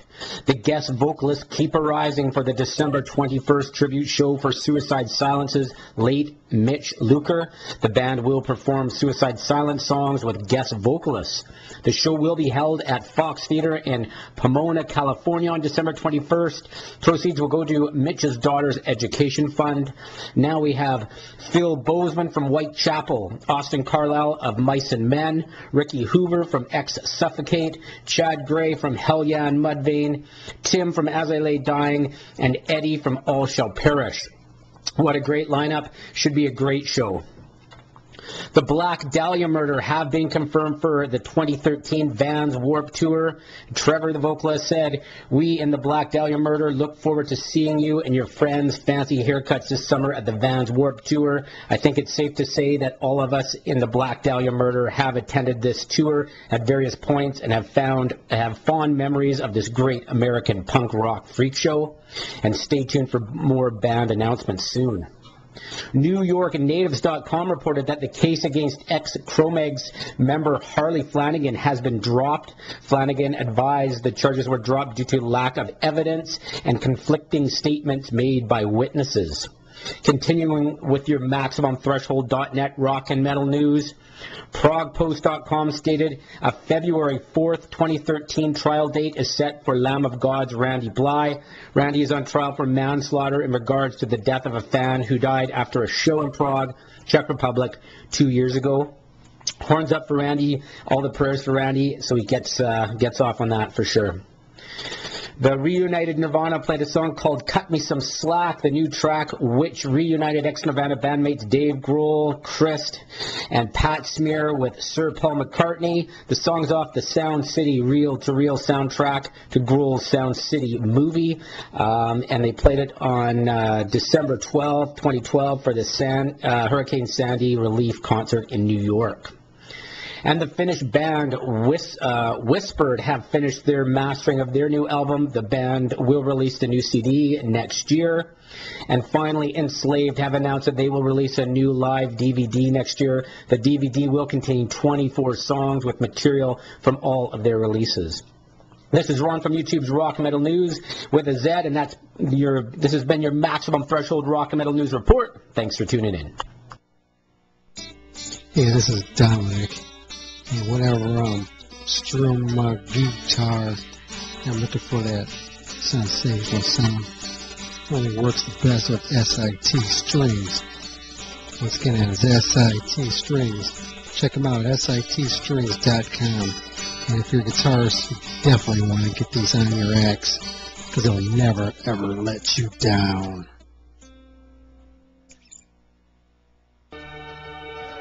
Donate to the Maximum Threshold radio show and network today. Just click the PayPal button and know that everything you donate will go directly to the production of the programming and network. Thank you. And now we're back at the Gen X Tattoo Studios here in Greater Cleveland. We're back. And these guys are talking shit in the back. No, we're not. Yes. Dave said nobody knows who Led Zeppelin is. Dave's talking shit. Have you seen his drum solos? It's all exaggerated motions and Actually, there's 20 of his drum solos at least. I can't. The Who is like one of the most overrated. The Who is one of the most overrated bands in the world ever. I'm right there with you. I like a few songs, but yeah, they're just so overrated. Yes, and the Rolling Stones could suck a dick. That's too. right. Hey, I gotta give Mick credit, man. I was watching that performance on 12-12-12, and man, at 70-some years of age, he was just jumping all over the place. I didn't waste my time on that watching that show. There's no band on there I wanted to watch. Oh, the Pink Floyd dude was awesome though. Roger Waters was amazing. Yeah, you could watch any. You could watch an old one of him, and it's probably the same show. He doesn't do anything for me either. It was actually him and Eddie Vedder. I have good taste in music. Thank you. You have a bad taste in cocktail. Oops, we're not live, are we? No. This guy's not gay either. Hey everybody, this is Rob Alford, the Metal God, on the Maximum Threshold. Radio All Show. right, I got a question. Yes. When did he become the metal god? When that song came out. Yeah, but he didn't go around saying he calling No. himself the metal god. I just want to know when he. Well, no, got that Ozzy he was known as the metal god for a long time, where Ozzy was the Prince of Darkness.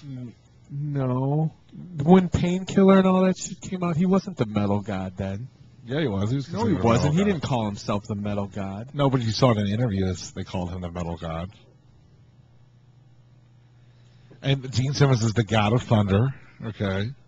Now listen, I want you to hear this. You tell me this guy does not sound gay. When it comes then to a new album, then we have many ideas. So for this album, we had around, let's say, 25, 28 ideas, and then we start talking about it. Otherwise, you have this lyric and this Or- and this, or and you. So I was informed that teacher. the whole new album is, how you call it in English, around. That Oh, you yeah. have a feeling when you listen to The whole guy in the album. background is going, So, "Oh yeah, and, sounds gay as hell." That's forward. One or two songs, there was the old guitar player of UDO. I swear it sounds like Albert Einstein talking. Okay, what is it? Maximum Threshold Radio. Yes. Okay. Hi, this is Udo Dirksnatter, the singer of UDO, and you're listening to Maximum Threshold Radio. Threshold. That was perfect. Udo, I want to thank you very much. See? So here's my comment on that. Yeah. Udo's a cool guy. I can tell when you're not paying attention to the interview. Ooh, weird, haven't I? Him when he just goes, I throws that in. I just don't like He doesn't. All right. Yeah. Oh yeah. Oh yeah. He's busy jacking his Dago Pud. Here, I'm going to put a different part. Tell you if I'm doing the same Dude, thing. not only a Dago That's Pud. the title, raptor. I mean, rap is another English word for rebel, and raptor is a bird. And in a way, he's a rebel, like half a human, half machine. And so we had a guy who is doing the. You think I said that in this interview? The cover, the backdrop of for You say us. backdoor? And he was coming up with the backdrop. He was doing some. Backdrop. I thought he said backdoor. And then he I was said, getting all "Okay, excited. Ooh." let me work on a cover Put your for balls you. to his walls, And man. if you like it, No. it's okay. If not, Play no some, problem. play balls to the walls. About 84, 83? No. Okay, what year do you think? Probably, I would say 87, 88. Oh, no way. I'll bet you on this one. I go 85. I go 84. 85, 86. I'm looking it up. Hold on. I'll go 85. I'll say 85. I go 84. What did I say? 88? Yeah. You It had been earlier because I was in high school. I would say 83, I 84. said 87. I'm going to go. I'm going to go 83, 84. No, not that early. Yeah. That was their first accept was in 83. I'm telling you, 83, 84. Oh, wait, I'm going to say. I'm going to go dominant. I mean, with Michael when he looks it up. Winner chicken dinner. Winner gets to eat the wet biscuit. And loser gets to eat the wet biscuit. Balls to the walls. Let's see. Got your balls to the wall. It's only 69 cents on iTunes. There you go. I'd buy it. I already have it, though. That's where all your money Who goes. said, what year did I said 83, 84. 85. I said 83, 84. 85, yeah, at 85, early 86. I say 83, 84. All right. Using the relentless riff as balls to the walls as battering ram, except broke through to the mainstream with its 1983 album of the same name. Ha! 83. But it says it was released in 84. I Yeah. don't understand that. I thought the first one, Restless and Wild, came out. No, they had a bunch of them before that. 84. This one's from 84. Oh my God! Look at the album cover, and you tell me this ain't gay. It is. It's Yeah, really I just agree, sitting on Robert. the thing. It's like a guy in a leather. What was the album you said came before? Restless and Wild. Because they have Fast as a Shark. Yeah, that's the good one. That's the good record. Yeah, well, anyways, That balls one's to the from wall. 83. Yeah, I love that one. I tell you right now, Balls to the Wall came out in 83, 84. I was right. You were right. You want to know why I was right? You want to know why I'm right? Because you're a good guesser. No, I'm not a good guesser. I have fact behind my guessing. Oh, okay, tell me your fact. Only 1 year in my life did I have cable. And that was fall of '83 going into winter, spring, and summer of '84. And guess what music video they played on MTV? Balls to the Wall. That's why I can tell you what Motley Crue videos came out in '83 and they played in '84.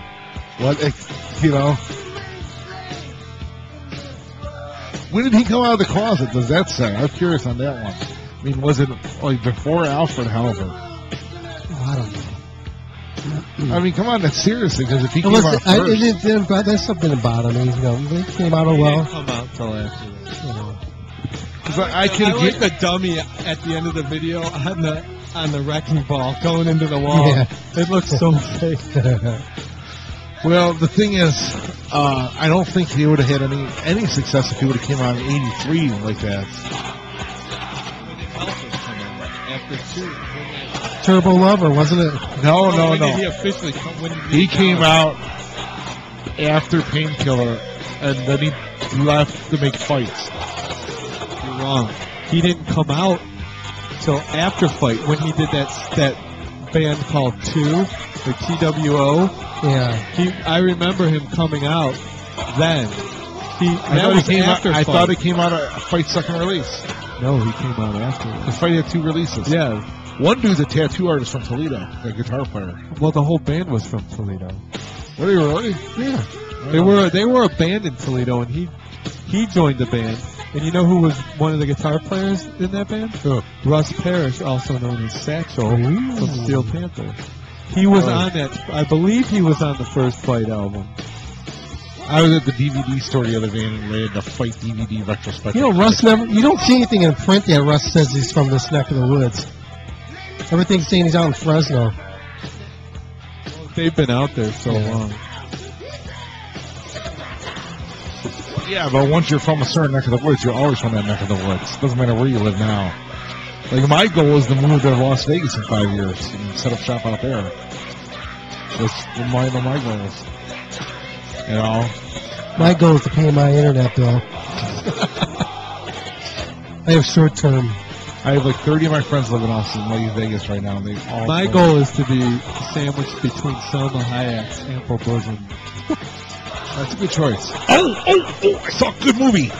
Do you guys know who Amanda Seyfried is? Seyfried. Yes. Siegfried Roy? Yeah. No, she was really in a movie called Mamma Mia. She's a really cute girl. She was also in Jennifer's Body. Oh yeah. With Megan Fox. There was this movie she's in called Chloe, where she goes down and shows like a teenage prostitute or something, right? It's like a reverse Fatal Attraction thing going on, but she's like naked, banging the chick's son, banging the chick. She was hot as she's naked. She has a huge rack on her too. I was like watching this movie and going, this is quality cinematic entertainment here. The best part is she is an attractive girl, a young woman, I should say, because she's probably in her 20s, in the early 20s now. But they make her out to be like the nerdy, less like good-looking. I get that. That gets me hot. Like what's her name in that? Oh God, what's that girl's name? She played Poison Ivy. No, they make her out. No, in that movie, she's all that with Freddie Prinze Jr. They put a pair of glasses. Oh yeah. They put a pair of glasses and tie a girl's hair back, and she's supposed to be the ugly duckling until they fix her up, and then she's hot. It's like, please, that chick's fucking hot with glass. That chick could be missing. Oh, the girl that was in Josie and the Pussycats. Yes. Yeah, she was hot. Oh, I got a bone. Not as hot as Rosario Dawson. I got a bone to pick with Mr. Know-It-All over here. This moron here wrote an article about a girl that was on a show, Melrose Place, about her committing a murder. Okay. Yeah. So. Yeah, you are a musical moron. You did not mention one word in her article about a major role she played in a musical movie. Wait, what chick? Oh, what was her name? He used her full name, not her freaking acting name. What's her acting name? Amy Locane. I put it out there. Amy Locane. Why do I know that name? Let's see. Do you know the movie she was in? That was a major musical one. Dominic, Mr. Know-It-All music thing. Have you ever heard Rocky Horror Picture Show? Did you ever hear Lemmy? What band he was in? Yeah, Motorhead. Correct. Let's see who else. She was not in Motorhead. Nope. Who else was in this movie that was world famous? Let's see. Oh, Rob Zombie was in this film as well. with her. Oh, let's see, what else can I say? Can I say this? I didn't see the movie, so how the fuck? How would the I hell know? did you not see this movie? It's the only movie about metalheads. Because I didn't watch it. It was called Adam Sandler was in this film. I didn't watch it. What movie was it? It was called Airheads. Oh, I saw Airheads. I thought you about the movie Lemmy. No, Lemmy was in Airheads. What? Oh yeah, he was for a second. I remember so She well. would play Kayla. I'm not a. It says music. You said That's music right. reviewer. That's right. So what does Melrose Place have to do with music? Not a damn thing. Oh, they had music on it. And it's friends. How did you miss her not playing Kayla? I don't care about that. I was not right. I was writing about she killed somebody. Yeah, but you wrote star of Melrose Place. I would have put former Adam Sandler co-star. I would have wrote something like that. I said former Melrose actress kills person in vehicular manslaughter or something. Was it one like or that. two people she killed? It was 1.5. Just Google Amy Locane. It's exactly how it's spelled. Like L-O-C-A-I-N-E or A-N-E. I don't even remember how you spell it. That's She old is article. totally hot. It's old news. Not in the picture I took. You got her court appearance. That's right. I took it right there. You stole it. I don't care. I gave credits where credits were due. No, I don't think they should even allow that. I think you should own the copyright if you use any Who photos. cares? Stop hating on me. I'm not hating on you. You're hating on me because I did an article, and it was good. It's not that good. It was really good. 'Cause I haven't had interviews with people. How the hell did you there. get interviews? Doesn't matter. Oh, she was Brendan Fraser's girlfriend. Yes. That's right, and she's getting 5 to 10 years. She's gonna be popular in prison. They should make her bang Dave in his retractable belly button. Yeah, I would do that in a heartbeat. One night with Dave and you will go gay. Anyways, Amy Locane was hot. She always reminded me of Amy Smart a little bit too. Oh, speaking of, you're talking about bosoms a little earlier. that girl's name is Rachel Lee Cook from She's All That and Josie and the Pussycats. Absolutely, she is. Man, I like Josie and the Pussycats, especially when they kill off the boy band at the beginning. I love Rosario Dawson.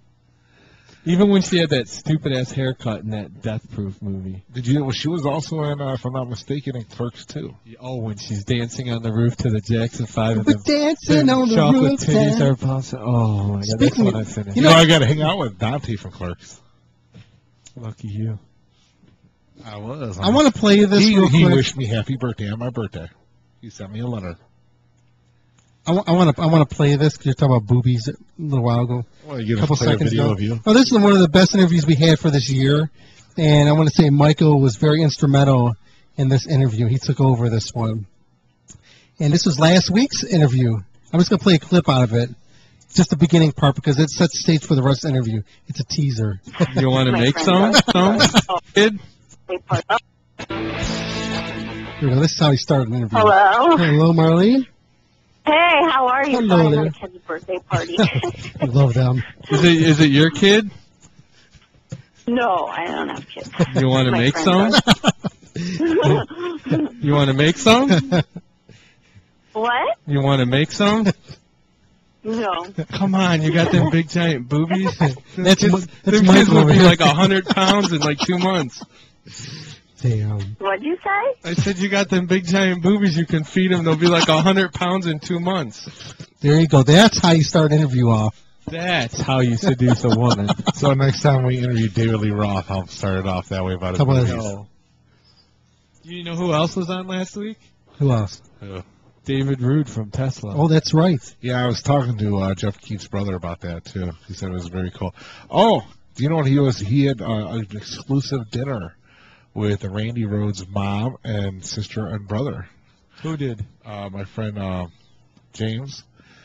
He got invited to they own a winery, the Rhoads Winery now, and they have a special Randy Rhoads bottle, limited edition, for only $50 a bottle, and he bought like 5 bottles. So he's like, I can get you one $50. He's like, no, thank you. Yeah, we're going to take bets on how many times you would have mentioned that you knew Jeff Keith's brother, to Dave Rude. Well, I didn't talk to Dave Rude. No, I know. We thought you were Yeah. going to be here. We were me and Dom had a gentleman's bet. What? How? Sorry, I know my. I was. That's not name dropping. That's a truth. Every time you would have said it, we had this planned. You recorded the bell finally. Yeah. Dom said you would have said it 12 times in the interview. A good dozen. No, I easy. would have said at least once, though, to be honest, because I would have told him who I am. And I would have told him I never got to see Tesla live, and there's been a major disappointment to me in my life that I've never got to see them live. Another major disappointment in my life was marriage. So I tell you where that rates. You think you're disappointed. What do you think your ex-wife thinks? That was pretty good, Michael. Yeah. Oh, man. Thank you. Good night. Yeah. Cricket, cricket, cricket, cricket, cricket. Well, how did Dave Rude interview go over? It went good, but some of the people in the chat room didn't like it because I was sucking up. I was big totally cupping the balls and working the chat. You were being nice during the interview? Because I love Tesla. You don't do your trading question? No. I don't always do. You're the one who lately has been busting it out. You give it this big wind up, and then you. Yep, the big old wind up. You're like, hey. Who is this? Who is that? Oh, I turned it off. That was the sensational Alex Harvey. I started playing in the background. I want to try to keep in the 2012 new music stuff. Okay. Kind of threw me off here and there.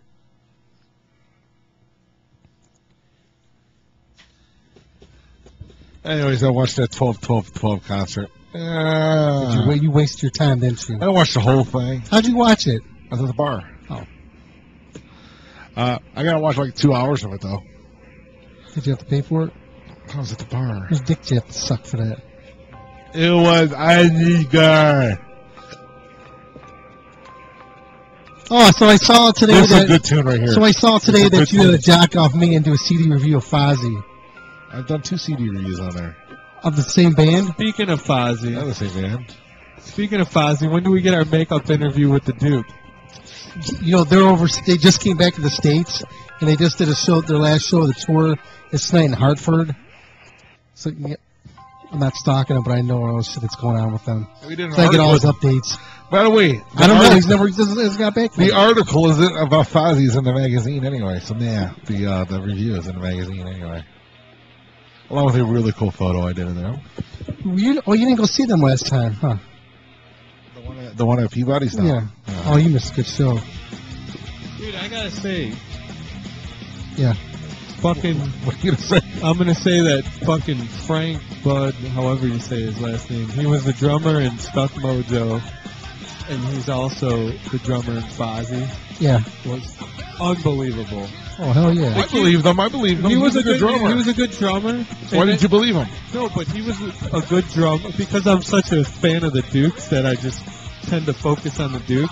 You looked at his cock. I probably would if I had a few in me and I was passed suck out, them off. I'd You'd probably suck them off. Make sure you edit that. Just have that. I'd suck them off. There's your new soundbite. But Bud was good on Pig Walk and Rising, and then all of a sudden on the next Stuck Mojo album, he was really good, and he was just fucking amazing live. The whole band was good live. Well, Jericho's got it better. Album after album. Yeah. Which I used to have. I think back then I was released by WWE Records. You know, I used to have that first one. I lost it in the divorce. The cover album? What was that? Was The that very first Happenstance or All That Remains? Or? It was the very first one I was done with tribute cover that song. It was the very first album. The ex-wife had a thing for Jericho, so that's why. Well, Jericho wasn't so happy with the way the interview turned out. But No, he didn't even call himself Chris Jericho back then. He called himself something else. The Lion Tamer. No, he was Chris Jericho then. It was Fozzy, was it Fozzy Fosborn or something like Yeah, that's it. Oh, on the album. I thought you meant as a wrestler. No. The album, he called Yeah, himself. because the Duke was Mongoose McQueen or something like Yeah. that. Yeah, and they were trapped over in Japan for 20 years. They had And a all funny those story songs like- were really theirs. Yeah. Iron Maiden and They stuff. only did a couple covers, like at Peabody's. But of course, they did Eat the Rich, which was really good. Well, they didn't do any of them. Because everybody pointed at Rich Ward. But at the tour, at the Upward tour, they didn't do a single cover. Not that I remember. They played Eat the Well, Rich. they played longer. Yeah. They play longer on their own show. Are you sure they played? Yep. I don't remember. That's why I put the camera down. I was rocking out. Because they played a Crocus song because Crocus will never come back over here. That's right. Dude, would you pay $20 to see Crocus? I'd give him a buck or two, like a low-dose show. It's $2. I heard you were making phone calls to get into a free show for free last week. No, that was not what that was about. I like that. That's funny. No, you totally misunderstood. I want to be asked to be somewhere. Okay, would you please go away? I'm inviting you to go. No, that's not what I'm talking about, okay? Go pick us up a pizza. My dog's like a vampire. Like, you have to invite him in. Like, he'll sit there and stare at you and paw at you, and you have to hold the covers up and say, go on, get in there, Bubba. Like, he can burrow himself, but he wants you to let him in or it's like a vampire. Invite him up on the couch with us. That's funny. I wasn't worried about something being a free show or not, okay? And I want to be invited personally. Like I matter. If someone does matter. If someone doesn't want me there, then I don't go. I get invites all the time to show in my email from different our PR companies and record labels. Would you please like to come check out our band? Mm-hmm. All right. Unless I get an invite, I don't think the band wants me there. Maybe they don't know about you. When we play, I know my band doesn't want me there, except for I'm the one that hauls the equipment, so they need me. You guys know what I'm talking about. You guys are asses. Check this out. This is one of the most popular songs this year that came out. By the way, Breaker was amazing. Does this let your tongue roll around my bum? There was another band that was really good called Wretch. Yeah, we had them on the show. We had Nick, the guitarist, on the show. So they were really, and I met one of Dominic's coworkers at the hospital. Did you? Who was that? Oh, some old dude that's a drummer in a band. Huh. He had a hot wife, though. I don't know who He had white hair. She was 44. He had glasses? He works in a different department than you do. Guy? Is that his name? There's a guy, and you interviewed him on the Oh, show. his name. Hey, would you blow me? Oh, I know what you're talking about. Yeah, he's in a band, and you did an interview with him. Pat or something like that. I know what about. This is the most popular song that came out this year. Let's play it. It's real short, too.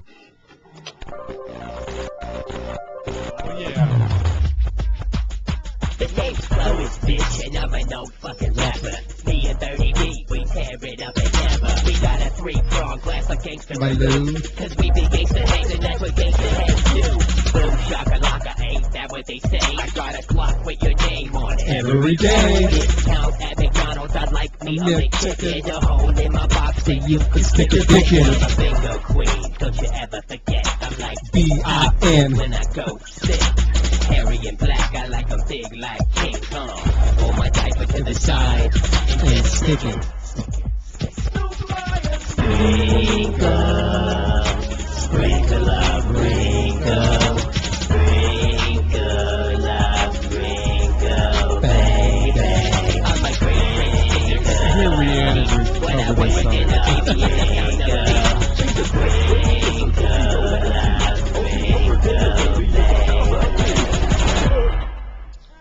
There you go. That is the song of the year. Do you think? Oh wait, Dick Clark died, didn't he? Yeah. You think Ryan Seacrest will play that at the Stroke at midnight? He might. If he has a stroke. I'm going to make a shirt that says "I'm Flo's bitch." There was another song that came out this year that actually was hitting the charts up pretty big, and it was here. We aired it live on the show here. Does this have a greasy asshole in it? No, that was last year. I accidentally blew my jewelry load inside of you. It felt so good at just one pump that I spilled my goo. Now I gotta take you down to the clinic, or I get a coat hanger or push you down the steps. 'Cause I'm pro-abortion, baby. Don't wanna pay no child support. You ain't taking my Chewy ass to court. I'll take care of you, baby, when you recover. Yes. And next time I'll make sure I wear 2 rubbers, or I'll stick it in your booty hole, baby. I'll go ATM and vagina holes. I saw a comment out of the corner of my eye. It made me laugh. And there you go, man. That was Pro-Abortion by MTMBOISD. And that song, man, when it came out, that went viral instantly. Just bought his son a car. He's 30 years old. 30 years old? All his bills, son's bills. Why are you doing that? Sprinkle, sprinkle of tinkle in my underpants.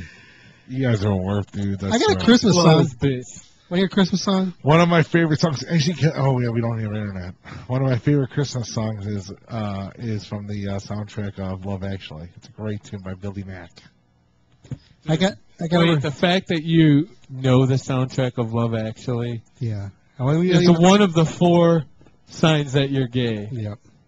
One that you macrame your own shorts. That's the second sign. He's got crotchless. The fact that Crochet your chin panties. smells like balls. That's number 2. No, that would be number 3 because 2 is adding. And Brokeback Mountain's your favorite movie. Here's a Christmas song I did years ago. This is what would become MTMBOISD. This is the precursor. Check this out. This was in 2005. I did this on air live. Yeah, that's why you got some big old sponsors knocking on our door. Listen, this is what started it all. That's what started the show. Oh, that was it. Wow, that was a short song. what happened to it? It's their god of musical genius came down and No, it's when you pulled that shit out, you fucked my board up. I didn't fuck your board up. I'm telling you, you did. Uh-huh. This ain't no bodega. If I knew it was that kind of party, I was thinking about digging the mashed When are we potatoes. getting Flo is on? Yeah, we got to do that. Here you go. Here's the Christmas song. My guitar skills. Chicka chicka boom. No rehearsal. We're just winging it. Sucker! I don't need it.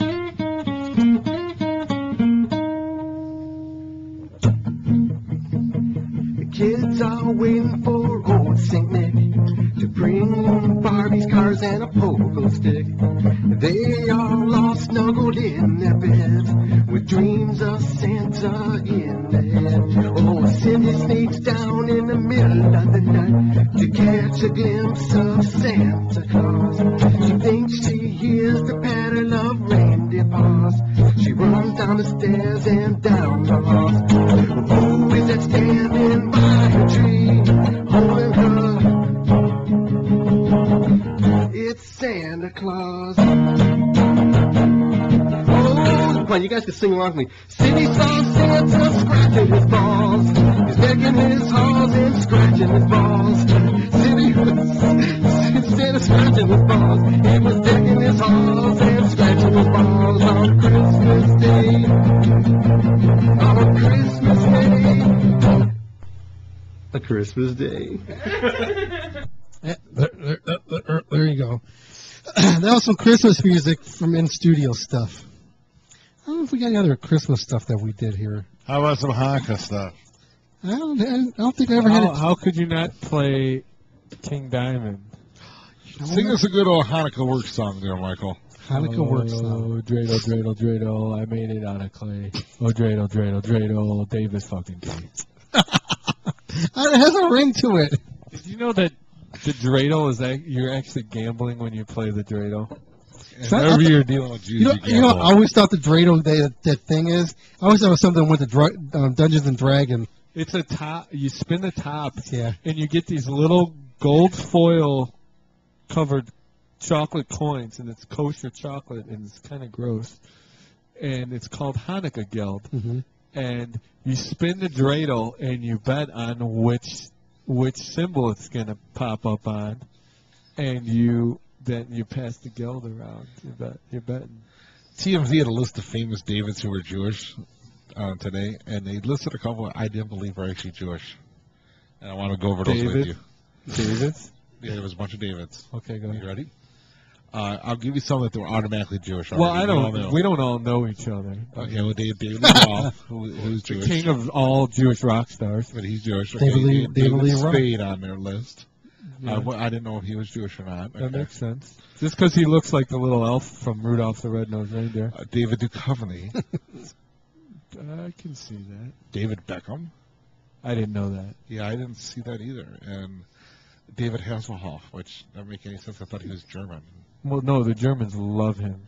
I know. There were German Jews before World War II. I don't, but I can't imagine a German audience loving a Jewish person. He could have had a Jewish mother and be technically Jewish. He could have been raised. Like, I spent part of my youth being raised Lutheran. You don't look like a dirty Lutheran to me. You know that? What do you mean dirty Lutheran? What do you mean? Well, why do Jews have the term dirty as theirs? Because everybody hates the Jews. I don't hate White the Jews. people hate black people, and everybody. The hates Egyptians love the Jews. Yeah, because we built the fucking pyramids. You know what? Skilled job security. Took 80 years to finish us. I made a pyramid in my toilet. Is this Dr. Dirty John Baldy? No. I was never into him, John Baldy. This is Adam Sandler. I'm not gonna lie, I love Weird Al Yankovic's music. I'm a big Weird Al fan. Is that weird? No. No, it's Weird Al.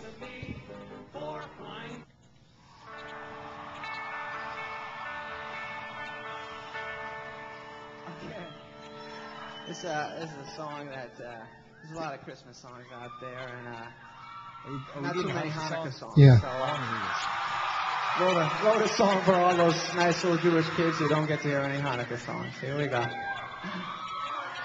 I heard my fellow Brian Steinberger, played this at the thing. He wrote me a letter. He was like, he said, "Thanks for letting me celebrate my holiday." I'm like, "When did it become yours?" He's like, "Well, you weren't there, so it was mine." Hanukkah is festival of lights. No, he wrote me a letter. Instead of one day of presents. No, he thanked me for the photo. He loved it. He's a good dude. Because it was in the article I wrote. Like we talked back and forth, and we finally met at that one benefit. He thought I was just making all these Jewish jokes, and our one saw you and goes, "Oh my God, he is Jewish." Then Angie Concar had to say, "No, he's really Jewish." Yeah. Except he used local musicians. He took some of the names and he changed it for local people. Lights the menorah, so do James Conker, Douglas, and the late Dinah Shore. Guess who eats together at the Carnegie Deli? Bowser from Shanana and Arthur Fonzarelli. He's coming on the show here. You know, Arthur Fonzarelli is? Yes. Oh, I have a personal story about him. You'll like this, Should man. I save it, or should I give you a teaser? You give me a teaser. One of the few times I was at Temple, the Fonz was there. Oh, sweet. When I was there, he was a guest I talked to him for a little while. It's pretty cool. Jingle bell rock, 'cause you can spin a dreidel with Captain Kirk and Mr. Spock, both Jewish. Put on your yarmulke, it's time for Hanukkah. The owner of the Seattle Supersonicas celebrates Hanukkah. They're in Oklahoma now, aren't they? O.J. Simpson, Yeah, but they're not the Supersonics. not a Jew. Supersonicals. Oh, good Thunder. But guess who is Hall of Famer Rod Carew? He converted. We got Ann Landers and her sister dear Abby. Harrison Ford's a quarter Jewish, not too shabby. Some people think that Ebenezer Scrooge is? Well, he's not, but guess who is? All three Stooges. So many Jews are in showbiz. Tom Cruise isn't, but I heard his agent is. Show your friend Veronica, it's time to celebrate Hanukkah. Oh boy, get a harmonica on this lovely, lovely Hanukkah. So drink your gin and tonica and smoke your marijuana. If you really wanna go, have a happy Hanukkah. Happy Hanukkah. Did you know that on Examiner that we were nominated as one of the top best hard rock and metal podcast shows that are out by there? Dominic Green. By Dominic Greeny. It's now publicated. How you like that? I took the other shows that we have on our thing. I said you need to check out these these podcasts too, because they're in the best of the best. I love how you nominate yourself. That's right. And even in the story, I even say I am in Maximum Threshold Radio Show. Check out our show. I have all that in there. I haven't had nobody respond back yet. So besides some people laughing at you know, there'll be people that wait till you get your Examiner credit yanked when they say all this dude does is write about himself. I very seldomly ever do that. I don't do that. I've seen you do it before. I don't write about I write about the show, like interviews and stuff. But I'll say, listen to the interview here, and I don't say I was part of it. Well, no, I will say I was part of the interview, and I'll give credits to the show. But I won't say, like, I did it. Yeah, check it out, man. I do I almost completely separate myself from the magazine and photo business. I almost completely separate. Except for the photo credit, you know. Well, you try to build yourself up there. I do try to build myself up as a journalist, as a serious journalist. That's why I wrote it. When are we going to make some money? I want to put a trailer. Me too. I want to see some money. I want to put a trailer hits on my car. Me too. I want to get some gas in my car. That's why I wrote about Santa Claus being an alien. How many hits did you get on that? Oh, I got thousands. Dozens. Dozens upon dozens. No, on the Santa Claus is an alien, I got thousands because I listened to the Santa Claus section. I mean, I was going to do something about the Tooth Fairy. You got to wait for the Tooth Fairy section. It's going to just wait, man. I'm going to be jacking off your stories pretty soon. You're going to watch one of a Tooth Fairy story of tomorrow. Do one, and I'll write one. I'll write it. Whatever next article you write about, I'll write about it. You know, if I do the Tooth Fairy one. What show number is this? This is 315. You know this is the last show of the world. Because next Friday the world's ending. Does that mean, tell you what, if it's actually ending, why don't you guys all write me a check for what's ever in your accounts, and I'll take it. Oh, okay, negative $157. There you go. That's pretty specific. It must be real. That is real. What day you get paid next? The day it's dead will just barely make it out of negativity. It's the end of the world. Why you need money, man? You're still going to need money. Okay, Dave's starting to yawn, so that means he's starting to wimp out. So we need to pick this up. We got some brand new Crash Diet here. I want to play for you guys. This doesn't come out the next year, but it was just sent over to me yesterday. So we'll play this for you. And here you go, man. This is some brand new Crash Diet with Cocaine Cowboys. Check this out. It's pretty good stuff. Yay-haw! Oh, where'd it go? Oh, that's right. Dave fucked with my board. I didn't mess with this board. It's my board. I did have. See, you screwed it all up, man. You screwed your board. It's on a USB port to go to my computer. I'm already in there, buddy. You pulled it out and it kind of threw everything off. Sorry for pulling out. Radio interruptus. Now I got to refine it now.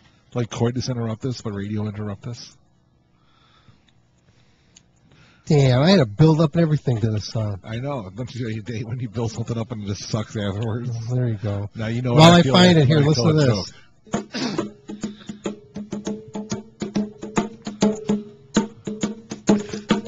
She was a crack whore, wearing pretty clothes. She was a crack whore, running down the streets, no shoes. She was a crack whore. I do have a question. In the way she looked so cool. You can cut this off while I ask that question, because it sucks. She had no money. Busting out our music, man. She had no job. We're creative. $25 an hour to give head to a man in the corner. No, we She didn't. was my crack old girl. You actually rehearsed and wrote this for weeks. Couple dollars a We did, day. didn't we, Mike? I took her money from her. 2 This is what I had That's right. to say. Liar. Give Give it to me good. That's right. How long did it take you to come with that? Give it to me good, Michael. We had the guy from Fixture on that night. Oh. Yep.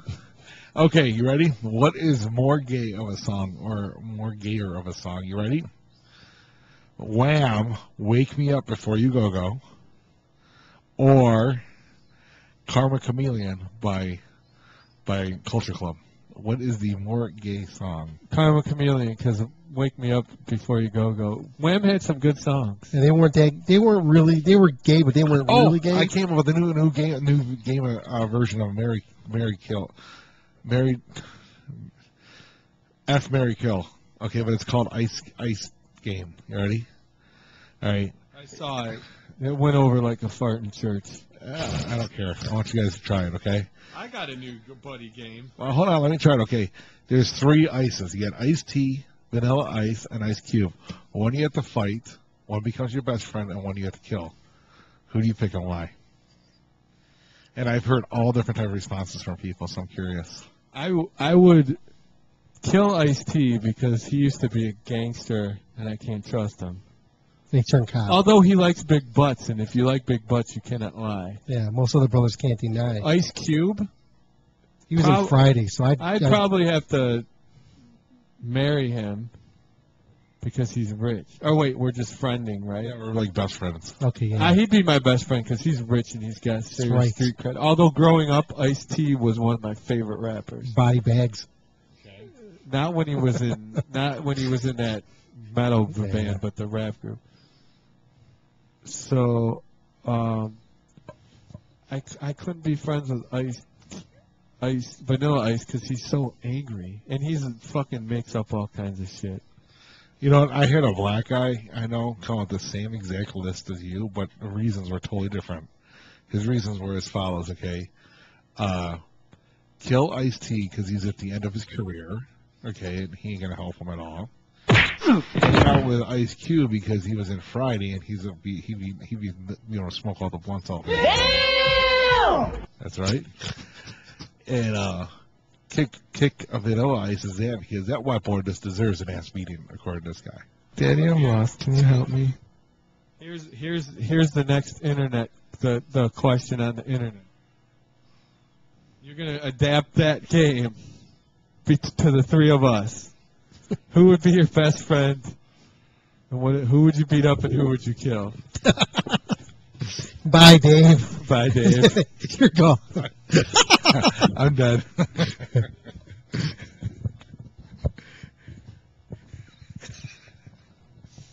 Oh. All right, so that's not that good. That was fast game.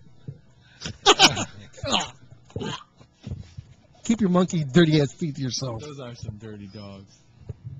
Hey, that's a great Here's song. some hand sanitizer. I Put on missed your that. feet. I missed that band. They did a good song. One of my favorite songs was Dirty Dogs. Noisy Mama. Here's that crash guy in the background. Good build-up.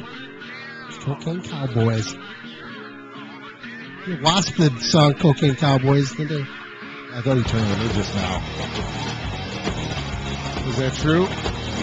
Frankie Wallace is all religious now? Yeah. So they won't do their animal song anymore? I don't know. It's going to change it to I Pray Like a Beast. I pray to the east. These guys will be on next year. Yeah. This goes out. If the world doesn't end.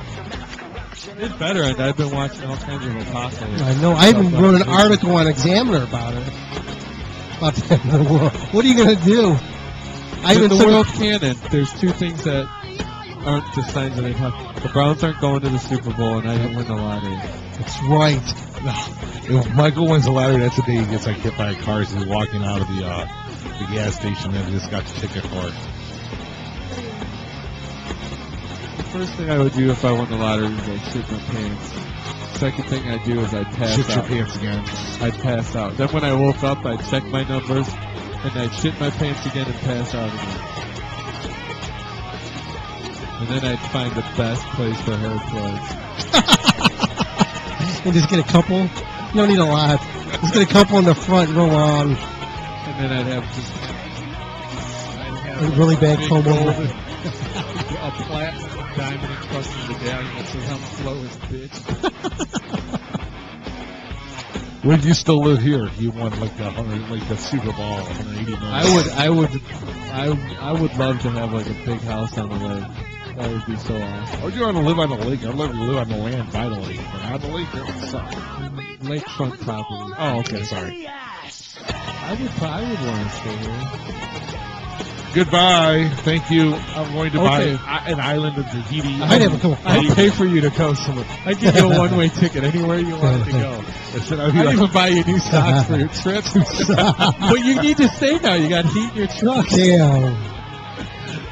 3 years waiting. I'd give Dom $157 so his bank That's comes back. right. He would take it. We got to pay my internet bill, too. It ain't that much, but...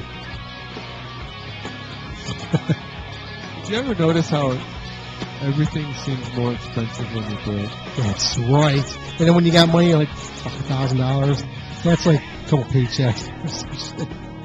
When was the last time you had an extra $1,000 flown around? Hey, January's coming around. Tax season. Yeah, well, you can only declare one kid, dude.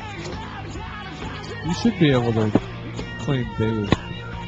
Yeah, he's in I the... am like a big baby. He's in the works. You are like Baby Huey a little bit with that retractable belly button. What happened to you losing weight, man? You were losing weight there for a day. We found it. No, I lost my motivation. No, I'm trying to. I got to get my legs back in shape enough to actually exercise.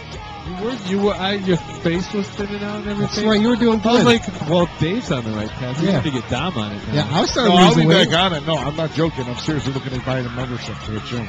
That don't mean nothing. You got to It go don't mean there. nothing because No. Wait a minute, let me tell you something. I've had the membership to the gym for like 5 years. I think I've used it since February. I may have gone to the gym like 20 times since February. No, I used to go 5 to 6 times a week. No, I am because I have to because of my blood pressure and possible sugar diabetes. So Well, I need to go, or I'm going to have to buy a whole new wardrobe. So I need to. You just gotta upgrade your clothes, just in case, you know, you go up in size. You're prepared. No, I'll be back. I'll be back to exercising again. Trust me. I just started last week doing therapy on my legs, on my knees, and so on, strengthen them. We So I all can know actually walk. you blew your kneecaps out, didn't you? No, I have Supposed bursitis. to wear Pads. I have bursitis, you idiots. It's, Yeah, okay. It's an And a inflammation leaky of the bursa, which is Is that what they call it? It's the inflammation of the bursa, which is the lining surrounding the bone. See, that's just a technical term for you're on your knees a lot. God, are you an ass? Uh-huh. You're a medical person. You know think everything. bodega. That's right. You know everything about medicine. That's You right. I know something I'm about a doctor. medicine. I know that when the side effect says may cause mild diarrhea, buy some Depends. That's right. Dude, I swear to God, my grundle feels like I was wiping with sandpaper. Uh-huh. No, I did once at the dollar store. They got this toilet paper that's as a joke gag gift that's like not terrible, so you can really pull it and it still doesn't rip. Okay, non-ripping toilet paper.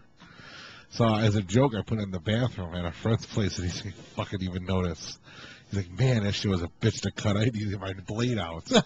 I'm like, "What? You used that stuff?" Because yeah, that was rough stuff. I ain't never buying that brand again. I was using I'm like- curtains. I'm like, Jesus, dude. I go, dude, that was joke stuff. They go, what? What are you talking about? Yeah, flushed. It's that shit they wrap buildings in. Damn. Oh, yeah. Hey, about another 4 minutes, we're gonna get out of here. Dave's over here about to fall asleep. I got up early. I had to have breakfast. A buddy took me out to breakfast because he wanted to make up for not taking me out for my birthday. I'll milk it from every one of my friends. Want to hear another good Christmas song? Not from you. Oh, no, it's not from here. You go. Merry Christmas, Cowboy Frosty. You mean you can see it? I'm not crazy? Mr. Hankey, the Christmas moon, he loves me, I love you, therefore I can't sleep, he loves sometimes he's corny. He can be brown or greenish brown. But if you eat fiber on Christmas Eve, he might come to your town. Mr. Hanky! Well, I've got a long night ahead of me. Bye-bye and Merry Christmas! Goodbye, Mr. Hanky. Bring me lots of presents. I will bring it. Howdy ho ho ho! Dude, I cannot wait to take a solid shit again. Once some antibiotics are out of my system, I swear to God, dude, I've been afraid to fart until today. Damn. That sucks. You're going to shart, huh? Dude, oh, totally. It wouldn't even be a shart, because I think a shart would have a little bit of thickness to it. Dude, my shit is like the consistency of Yoo-Hoo. Damn. Oh, that's not good.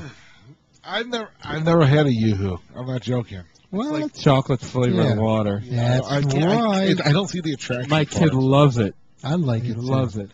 After I got some singles. I'd rather eat chocolate milk and it makes me fart. Or drink chocolate I'd milk. rather have chocolate milk. I have some of them Yoo-Hoo singles. You want them? Yeah. He didn't like them. He said they were tasted like shit. Well, yeah, they're supposed to taste good. They're just supposed to give you an idea that's what they are. You know what? Speaking because of Hanukkah, one of the Jewish traditions in our family is we have cotton club cherry strawberry soda with our any meal that we have on the holidays. Yeah. And like various girls I've dated over the years always thought that was actually part of a tradition. I'm like, no, that's just our family tradition. I don't think they had cherry strawberry soda back in So going They to have shots, going to Shasta. a Chinese restaurant on Christmas is not a Jewish tradition. No, Jewish people do that shit too. I know. That's what I'm saying. Everybody I know that's Jewish, basically, except for you, goes to a Chinese restaurant on Christmas. How do you know I don't go? Well, I don't know if you go or not, but I said everybody I know that's Jewish except for you.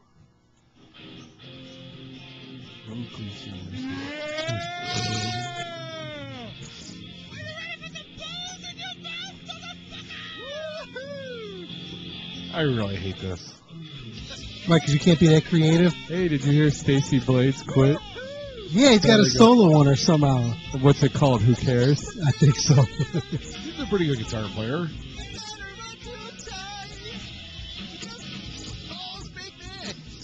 They were rock starring it that night. That's right. Anyway, here's a cool little clip here. You'll like this.